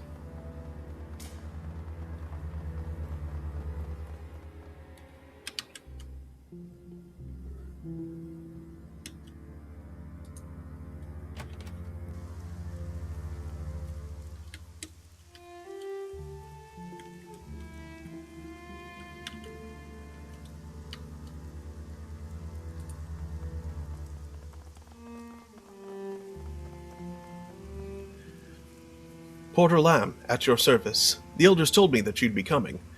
They tell you about what happened to Tong? Just the basics. Well, nothing's basic about this. I've seen people shot, stabbed, beaten to death. Hell, I've even seen a corpse that was so dry and desiccated I could have sworn a vampire got to it. None of that's got anything on this. Brace yourself and go in.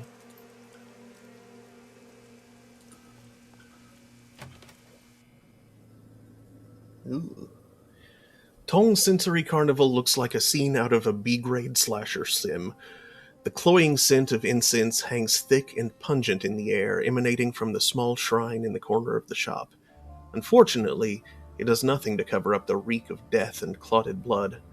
Despite the ragged remnants of Elder Tong littering the floor, the rest of the shop appears to be in good order, at least at first glance.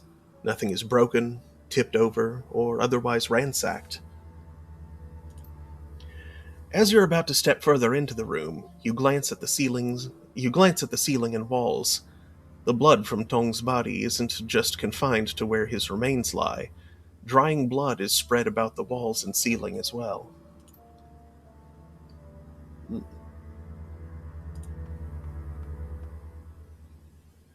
Tong's body is a ruined mess. The destroyed ruin of his face is barely recognizable, and what is left of his body would best be described as savaged.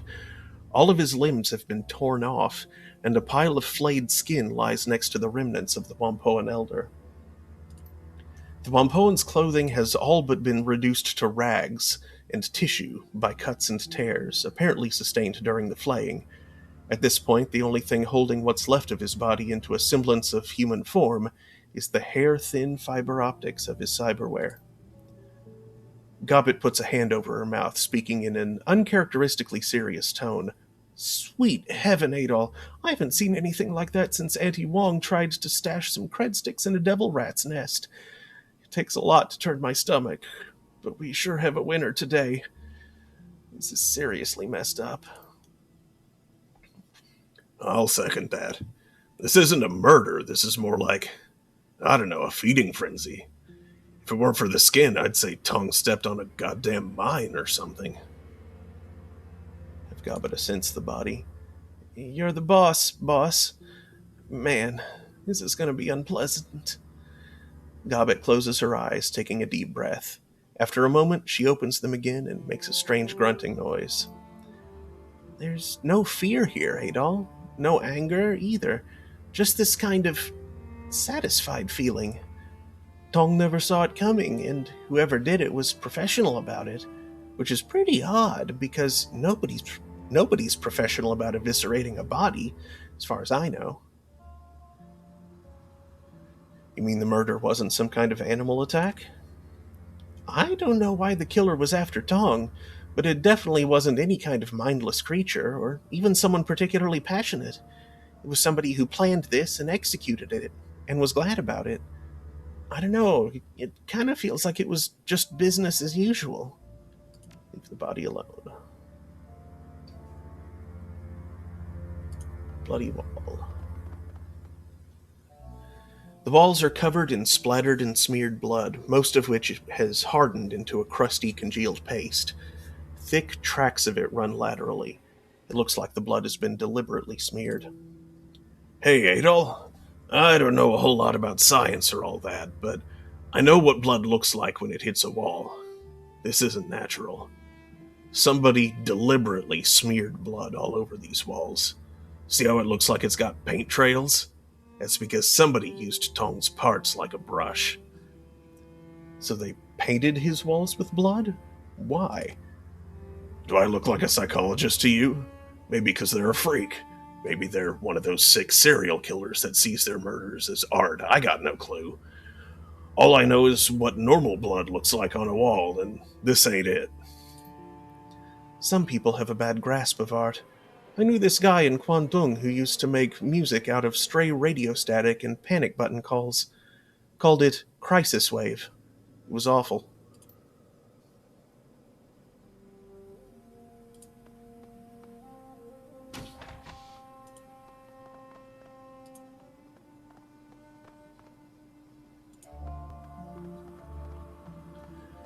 Tong's desk drawers are open, and the safe that's built into one side has been opened. There's no sign of tampering, and the green light next to the word unlocked is blinking. Whoever opened the safe did it with a key fob. Inside are several blank cred sticks, but no sign of any with money on them. Looks like someone looted his stash. A guy like this wouldn't keep only empty cred sticks in his safe.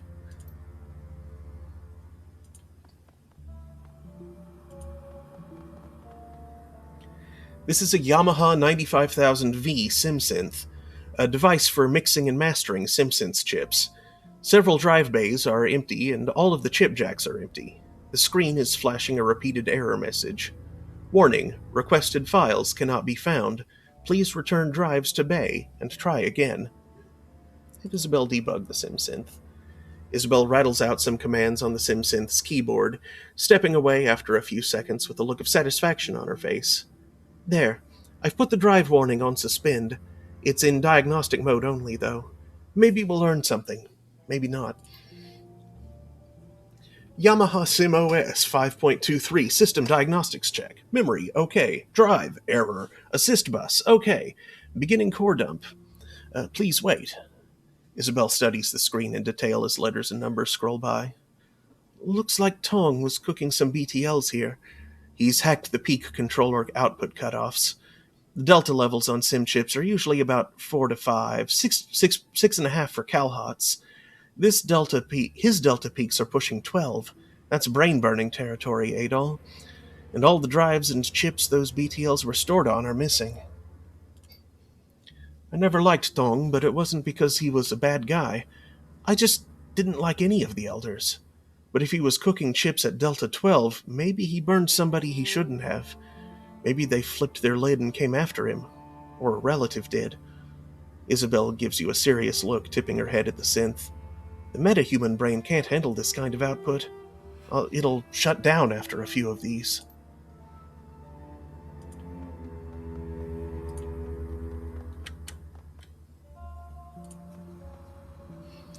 Tong's bathroom is immaculate, and the drains are tiny.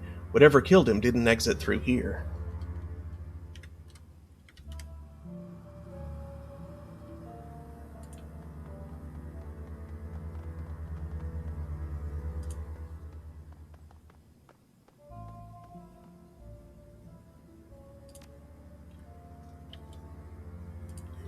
Can I get any further information re-examining? Smeared blood on the wall remains congealed and disgusting. The plasma has begun to separate out into a thin yellow film at the edges of the splatters.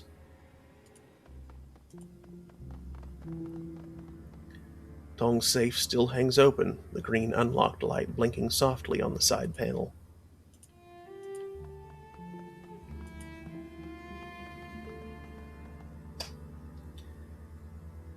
Warning, requested files cannot be found. Please return drives to bay and try again.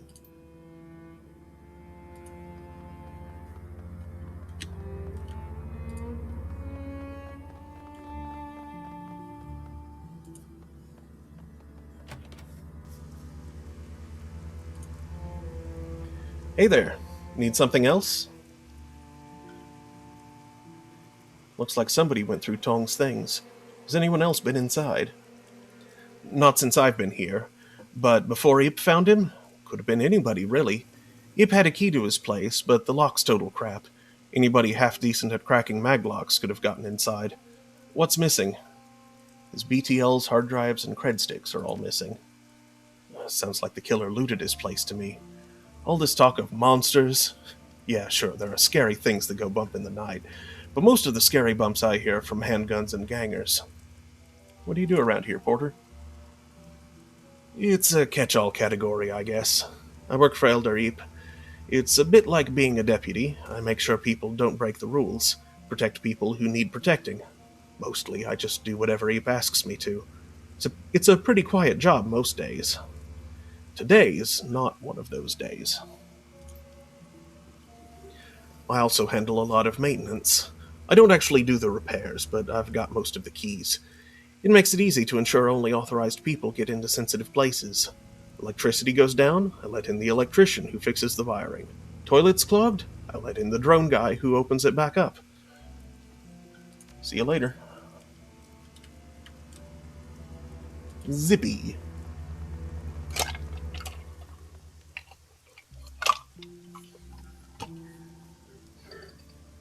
This orc is busily snacking on a steamed bun. As you approach, he wipes off one of his hands and sticks it out towards you. Hey, stranger. Nice to see you. Zippy Toe Tag at your service. How are you liking Wampoa Garden? I made all the red. Nice to meet you, Zippy. Nice to meet you, too. Listen, I know it's a little forward of me to just say hello and whatnot, but I'm interested in giving you a hand if I can. Zippy gestures expansively at the squalid neon-lit streets of Wampoa Garden. This is my home, at least for the time being, and I'd like to stop these killings. We've never met before this, but I know exactly who you are. You're my replacement. The elders had me autopsy what was left of Elder Gun and Elder Nakamura after they got ripped apart, but I didn't want to dig any deeper. So, since I don't know you, and I can smell a Shadowrunner a mile away, you've got to be the outsider they asked to stop the killings, right? Zippy tilts his head back, obviously pleased at his amateur deduction. Very astute, that's right. See, I have good eyes. A lot of good eyes, actually, if you're in the market for replacements. Only slightly used, and they come from certified donors, I swear. A hearty belly laugh erupts from the orc, and he slaps one of his thighs in elation. Man, I kill myself. Pretty funny, you a stand-up comedian? With jokes like that? Are you kidding me? I'm one of the only trained surgeons around here. I keep the other Wampoans healthy. Gotta practice down the road. Blind Chin's a pretty good cyber doc, but he's basically an implant specialist, and that's it. How'd you end up here? I did my residency back in the UCAS. Could have become a real MD, too, if things hadn't gone south for unrelated reasons. Zippy opens his coat, revealing a cyber deck, pats it proudly. I also deck a little, but I'm better at slicing skin than I see. Wampoa Garden seemed a good fit for me.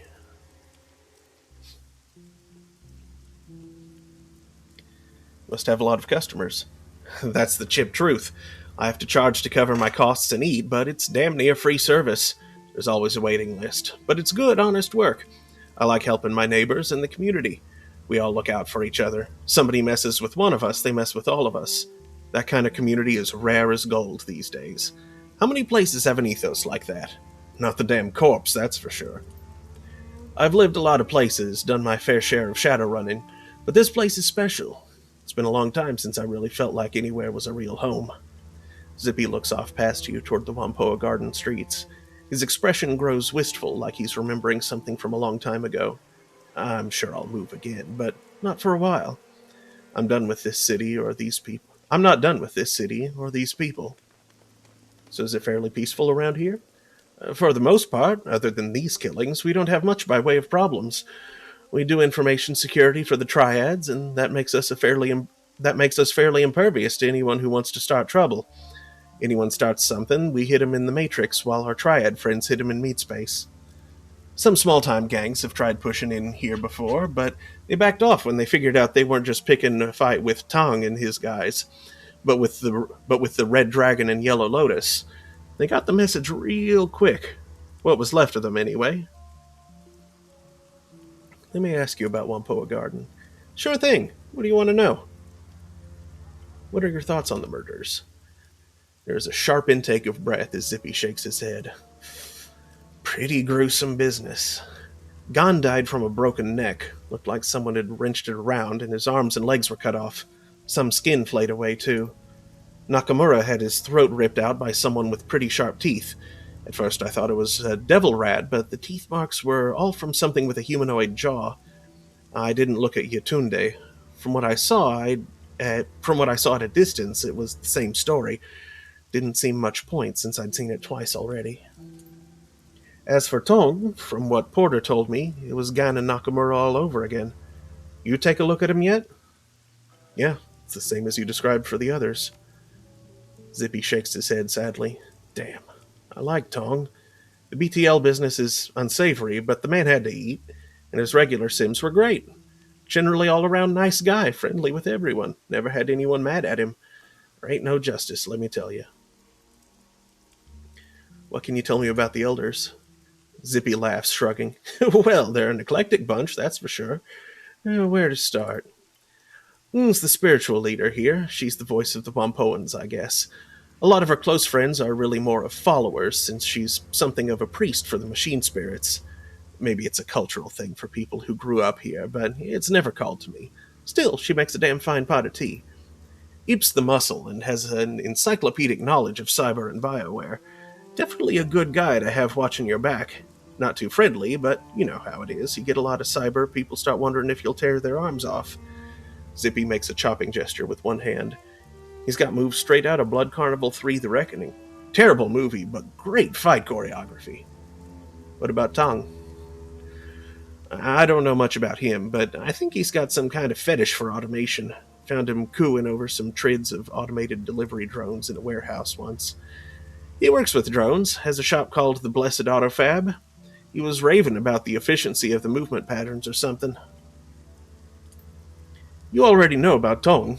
Ran Sims, BTLs, skill chips. Gunn used to be a city planner before he had a nervous breakdown and got involved in statistical analysis. Zippy pauses to collect his thoughts. Nakamura came from Fukuoka and was interested in entertainment, trid mostly. Spent a lot of time analyzing subliminals and ads. Then there was Magpie.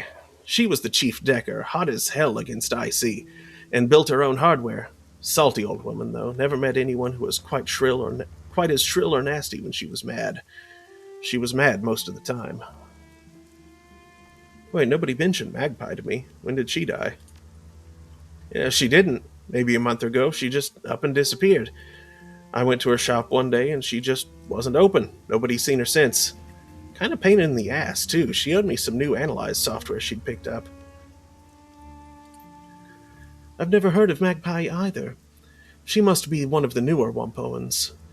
If she was the Decker, she would have replaced Elder Gao. No surprise there, Gao was older than Qin Shi Huangdi's Terracotta Warriors. When I was learning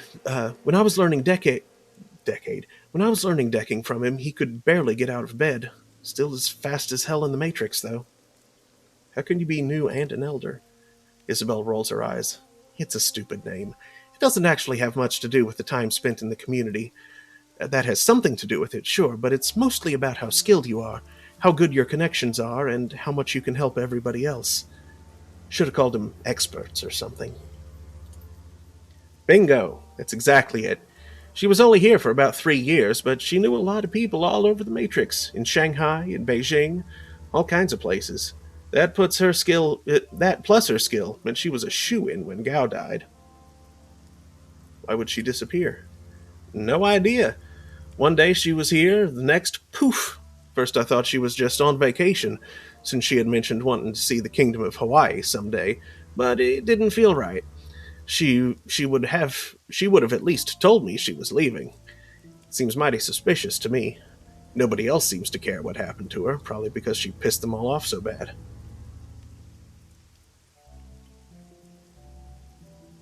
A little odd for her to just disappear, don't you think? Of course it's odd. She owed me lunch, too, and she wasn't the sort who paid her debts promptly. You might want to check out her shop. It's all locked up, but the other elders have a spare key. Couldn't hurt to look around, and even though Magpie was always butting heads with the other elders, they wouldn't have any reason not to let you in. What do you mean they were butting heads? Yeah, Magpie and the others never saw eye to eye. She was contrary for the sake of it. Most of the rest had a grand vision for what they wanted this neighborhood to become. Magpie just wanted to deck. She was only an elder because they needed someone with her matrix chops. The last big argument was between her, Ip, and Nakamura. It was over something relatively trivial. I think Nakamura wanted to expand the pirate trade business into the Matrix, and she just absolutely refused. Why did she refuse? She said something about not using up valuable bandwidth for trivial entertainment bullshit. Anyway, it went from there into this rant about how she wasn't going to let Tong expand his drone business any further because it would get too much Megacorp attention. They accused her of blocking them just because she could, which is probably true. Lots of screaming. What do you mean blocking them? Everybody needs her matrix skills for their businesses to run properly. There are other deckers, me, say, or Moj Nebi, but she had the infrastructure. If their project didn't interest her, she wouldn't even give them the time of day. She's a real hardhead about having her time wasted, but she figures if she's not interested in something, it has no value objectively. Kind of a major blind spot, if you ask me. Sounds like she was critical. Yes and no. She was, but since she disappeared, Elder Ape's taken over running the Matrix infrastructure. He's not as good at it as she was, but his experience with drones makes him the best candidate. They wouldn't entrust something like that to anyone who wasn't an elder, so there you go. See you later, Zippy.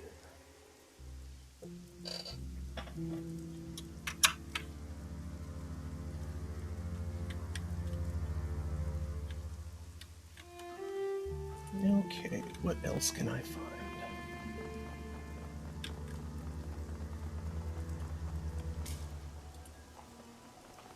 Have another walk around the neighborhood. There's Moj Nebi. The man in front of this stall is rooting through a box of music chips with the swift fingers of someone who knows what they're looking for. Behind him, a music player pumps out a constant stream of distorted atonal music. The stall's proprietor is nowhere to be seen. Can you believe this? They've got 4 bootlegs of Echelon 60, the unreleased Enoch Ian Keys double chip show from Brazzaville, but absolutely 0 chips from Shotgun Bloom. The stall's stuff is purely second-rate. Hey man, don't get down on Echelon 60. I saw them when they played that unlicensed show at the old Choco Tart factory out in Suanwan. The show was amazing, even if the police had to break it up midway through the second set. The music aficionado waves his hand dismissively. The show might have been great, but come on, Echelon 60's old news. They're already being mainstreamed. I saw a Trid ad for the new Mitsubishi Astro scooter, and they were using Main Volt Underbus as the backing music. Made me sad, I tell you. The Decker inclines his head politely toward you. Moj Nebi, at your service. Decker, technologist, music fan. You're not from around here, are you? You don't hold yourself like a native. From the UCAS. Mo runs a hand through his hair, shaking the collected rain off of it. I thought so. What brings you out here? Trying to find out who's been killing the elders. The Decker pauses a moment, face falling. Oh, that's a nasty business. I heard Tong died tonight. I don't know who or what they pissed off, but it seems like a really bad scene. I'm trying to keep my nose out of it. Still, I like this place. Is there anything I can do to help? What can you tell me about the Wampoans? Well, we're a collection of freaks, geeks, nerds, and tech junkies. This place may look like a third world bazaar, but believe me, we have stuff here that's cutting edge in almost every field. Mo swells with pride and plants both hands firmly on his hips. Maybe it's not as advanced as the stuff the Megas have in their development labs, but it's as advanced as anything you can find in a store.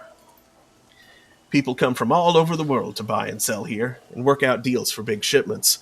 We've got contacts with every pirate and smuggling group in the South China Sea, and every major syndicate and gang in the Free Enterprise Zone knows not to mess with us. Not only are there a lot of us, nobody wants to lose what we're selling. The Red Dragon made a play 4 years ago, but we chased him out. Mo gestures with both hands as if shooing away a bothersome insect. Scooted off back to Ho Man Team, and they never been back. Good for you. It's how you survive. It's all about playing the angles. Yeah, it pissed him off, but then we sold goods to the Yellow Lotus at a discount. In exchange, the Yellow Lotus kept them off our back. You don't have to beat up the big guy to win, you just have to make him step back so the other big guy sees off balance. Stand-up fights are for the megas. We're about survival, just like everybody else in the shadows. Know anything about the murders? I'm trying to stay as far away from it as possible. I'm not connected enough to hear anything important, and all the talk about monsters is just plain dark. I'm not afraid of monsters, but I don't want to get their attention. All I know is that a couple of months ago, we had Elders Nakamura, Yatunde Gan, and Magpie, and now we don't. I've heard about Magpie. Sounds like she was kind of vicious. To be blunt, she's a hateful, shrewish old badger of a person. It was always her way or the highway. She'd butt heads with the other elders over damn near anything. The last fight she had was with Tang over something or other. I guess she ended up throwing some of his micro-drones into a deep fryer and threatening to kick his ass around the block. What was her line of business? Matrix gear. Her shop's called the Jack Point. Not very imaginative, I know. She always had the hottest programs, best chips, and made some killer decks for anybody willing to pay her rates. It cost plenty of new yen, but she was one of the best in the business, at least in Hong Kong. If you want to know more about her, you should talk to Zippy. He's one of the only people around here who got along with Magpie. You can probably find him by the MTR station. He loves the steamed bun card over there. What's your area of expertise? I'm a decker. I used to be a company man for years, pushing code on their servers, smearing the little cyber pukes that would try to get into our secure systems. I made a pretty good living. Had my own place on the 48th floor in a corporate skyscraper. It's the kind of thing the Sims teach you everybody reaches for, the dream life. So what went wrong? I found out the company wasn't what I thought it was. Sure, they paid me well and kept me in creature comforts, but I accidentally looked over some misfiled reports while cleaning out a company data store. Turns out one of the company's security riggers had gotten drunk and blabbed about some project or other being over budget and behind schedule. That's not good. It'd be a fireable offense, right? Mo purses his lips, his gaze going distant for a moment. Well, I guess upper management was worried that info would hurt their stock ratings by a fraction of a point or two, so they fired the guy, with a .308 round right through the skull. That seems drastic. It may only have been fractions of a point, but that was still tens of millions of new yen. I guess that went beyond a firing offense directly into murder territory. What's worse, since I now knew about both the project and the murder, I could be next in the firing line. I knew I wasn't worth the expense to hunt down as long as I kept my head down. So I came out here, looking for like-minded deckers. I guess I ended up staying because I could get a semblance of community out here, and I couldn't get that many other places. See you later, Mo.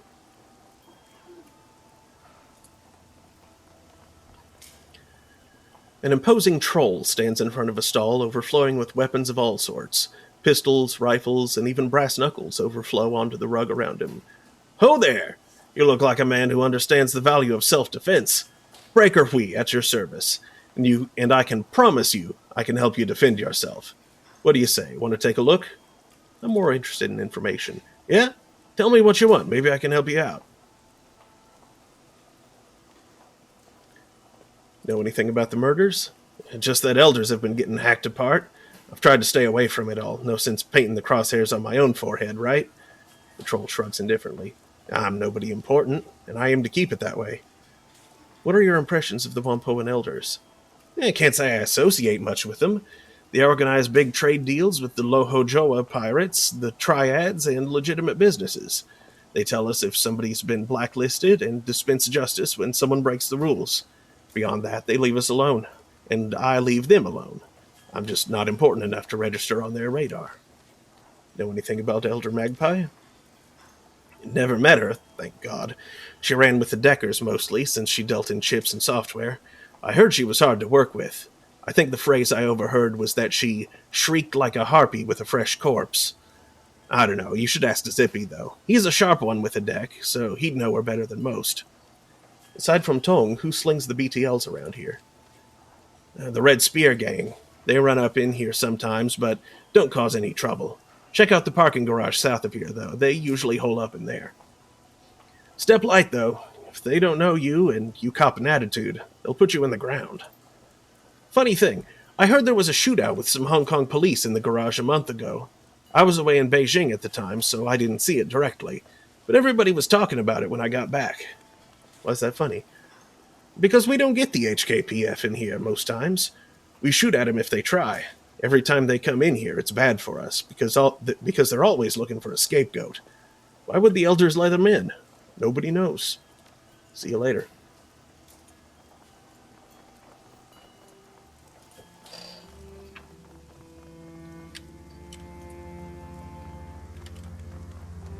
Keita. This dumpy-looking man is busily hawking a variety of grilled spherical treats of various sizes. Some are sold individually, some are skewered on sticks, and some are packaged up in sets of 4 or 6. A sign on the front of the cart reads, Keita's 1 yen yatai. A cacophony of small trid screens are attached to the cart, each playing a different trid show.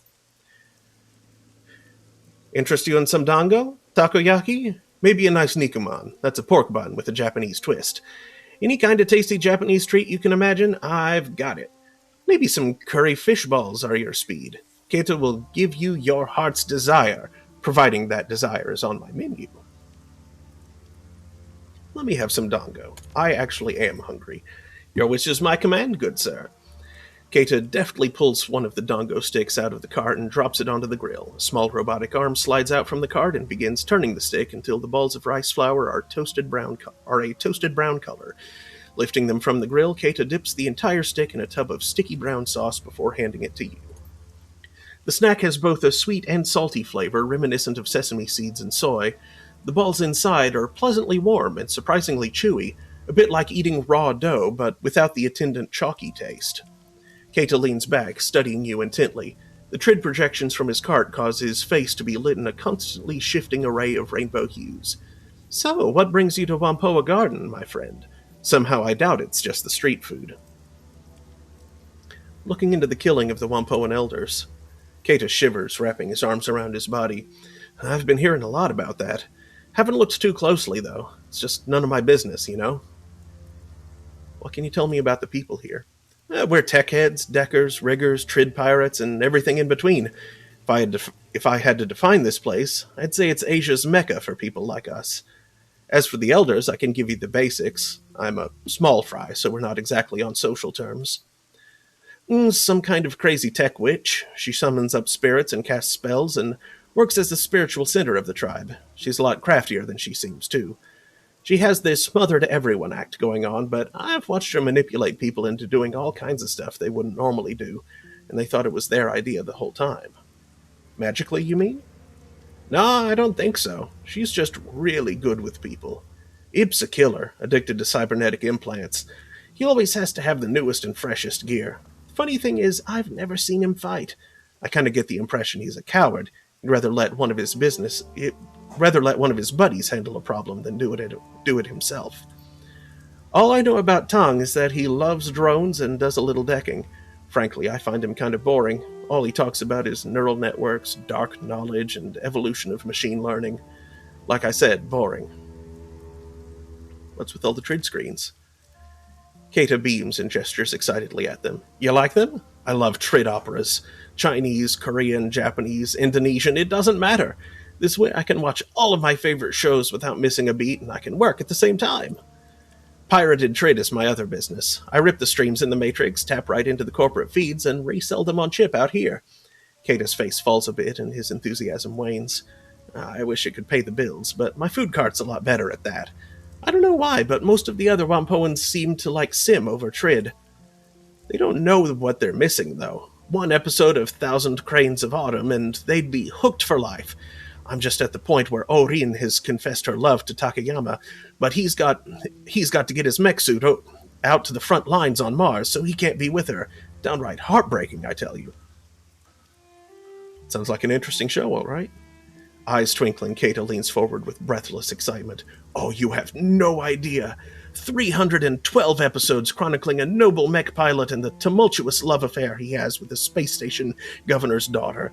The pathos, the majesty. The Battle of Lagrange 1 spans 5 episodes just by itself. For some reason, I guess it just didn't resonate with the wider public. I don't know why. Who doesn't want to see a trid show about giant flying robots, love, betrayal, and spies? I've got to stop myself before I get carried away. Was there something else you needed? Got any thoughts about the murders? Yeah, ignore them. Cater shrugs indifferently. I saw the crowd down at Tong's Sensory Carnival earlier tonight, but I didn't know the guy very well. I'm a Trid fan, he liked The Sims. Not a lot of crossover between us. See you later, Keita. Alright. With that conversation out of the way, I think I'm going to call it a night, because like I said, I'm hungry. So, thanks for watching. Hope to see you next time. Let's see. Hey, Spartan Janitor's playing Neo. Let's go say hey to him. So yeah, that's all from me. Good night, everybody.